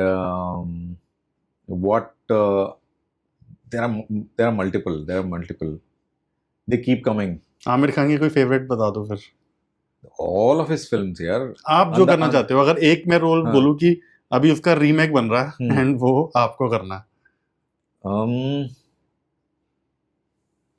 Andaz Apna Apna is something which is a very difficult thing to do. What he has achieved in that. It's very, comedy is generally very difficult. That is something which I would love to do. Okay, आपका अगला सवाल कि आपका सबसे favourite या सबसे challenging character कौन सा था जो आपने एज एन एक्टर प्ले करा. कनू बहल के साथ मैंने उनकी एक फिल्म की थी when he was studying in SRFTI. I was playing a detective in that. And आज मुझे समझ में आता है कि मैंने काफी बुरा काम किया था उसमें. अच्छा.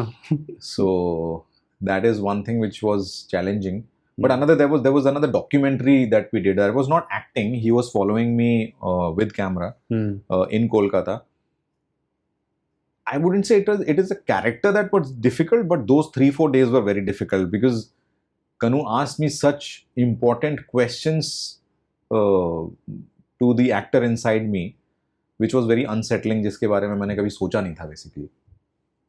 जैसे अगर मैं किसी एक्टर को पूछूं कि तुझे क्या ऐसा लगता है जिसकी तू एक सक्सेसफुल एक्टर बन सकता है, कोई हमारे पास टैंजिबल चीज तो होती नहीं है कि आप बोल पाओ कि हाँ मैं एक सक्सेसफुल एक्टर बन सकता हूँ. It can be confidence, it can be anything that you have. But है difficult question for somebody who has already stayed in Bombay for 5 years and there is not even single days of job. तो उसकी documentary के time बहुत तकलीफ हुई थी मुझे. The name of the documentary is An Actor Prepares. It's a student project, but it was difficult for me. तो कहीं रिलीज हुई है? नहीं, that's not released anywhere. It's a student project. It's gone to many multiple film festivals. Okay, ठीक है. And अगला सवाल, कोई बहुत ही डिफिकल्ट कैरेक्टर या कोई डिफिकल्ट मूवी कास्ट करने में. कास्टिंग पर्सपेक्टिव से जो मेरे लिए डिफिकल्ट मूवी थी, hotel Mumbai was difficult. Hotel Mumbai and Boss Dead or Alive was difficult. Mainly because of the number of characters we had. Boss Dead or Alive जो हमने पुलकित के साथ की थी, पुलकित directed it. There were around 140 talkie characters that we had. Okay. And including primary, secondary, tertiary, day players, featured, everything. And it is difficult to shoot in Kolkata. So it was little challenging. Wouldn't say difficult, but challenging for sure.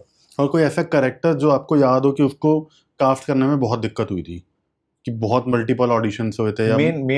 main guy in Hotel Mumbai, Amandeep Singh played the main terrorist in that, the youngest one. अच्छा. It was a difficult one.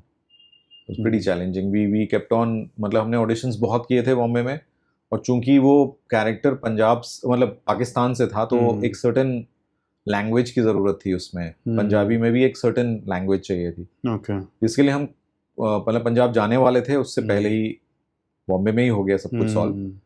लेकिन हाँ, that was difficult. Okay, ठीक है. आपका आखिरी सवाल. एक कोई ऐसा एक्टर जिसकी आप बायोपिक करना चाहते हो? बायोपिक करना चाहता हूँ, हाँ, अमिताभ बच्चन. ओह, okay. Amitabh Bachchan is there, and Amitabh Bachchan mainly. I came to Bombay because of that man. I was so mesmerized with his the kind of work that he has created. ठीक है, तो यहाँ होता है हमारा podcast खत्म. Sir, एक gift हमारी तरफ से आपके लिए. Oh, this is amazing. See, thank you. Thank you. कैसा लगा सर आपको पॉडकास्ट? बहुत अच्छा लगा मुझे, मजा आया बात करके. है ना? Oh, you put my picture in this? Yes. Oh, lovely. मग है, उसमें हम दोनों की फोटो है. अरे एक nice. side पे मेरी एक तरफ तुम्हारी है. Oh, nice. है ना? Thank you. Thank you. ठीक है सर, चलो, thank you for taking out time sir. Finally इसी बहाने हम मिल लिए हैं, हाँ. क्योंकि जो हमारी शिमला में हमने बहुत मस्ती करी है, बहुत तो मजे वो किए थे. आपने वो बोला ना, वो बॉन्ड अभी भी है. Thank you. तो हाँ, क्योंकि वो जो हमने 7-8 दिन वो जो बिताए हैं ना वहाँ पे, हम्म. तो मेरे लिए बहुत इजी था इनका अप्रोच करना. प्रशांत सर of को मेरे लिए course. बहुत इजी था अप्रोच करना. मेरे को तो ये था कि मैं डायरेक्ट फोन भी करता रहा, सर ऐसे ऐसे कर रहे हैं, आ जाओ. मैंने पिछले साल भी आपको कॉल किया था, उस टाइम अवेलेबल नहीं थे हम. 2-3 बार मैंने कॉल किया वो था, तो मैं भूल ही गया था. हाँ, बट हमारा हो नहीं पाया उस टाइम हाँ, पे. हाँ. एंड ठीक है, अच्छे के लिए आज हम आपके आज हो 2 गया. मेजर प्रोजेक्ट्स के बारे में भी बात कर सही, रहे हैं. हाँ, सही टाइम पे. हाँ, चलो ठीक है. Thank you so much sir. Thank you, thank you for thank you, taking thank out you. Time. तो ये था मेरा आज का पॉडकास्ट. आई होप आपको ये अच्छा लगा होगा. Please do like, share, comment and subscribe to my YouTube channel, Spotify, Amazon music and Apple podcast. मिलते हैं फिर किसी और एपिसोड के साथ. Till then take care, be good.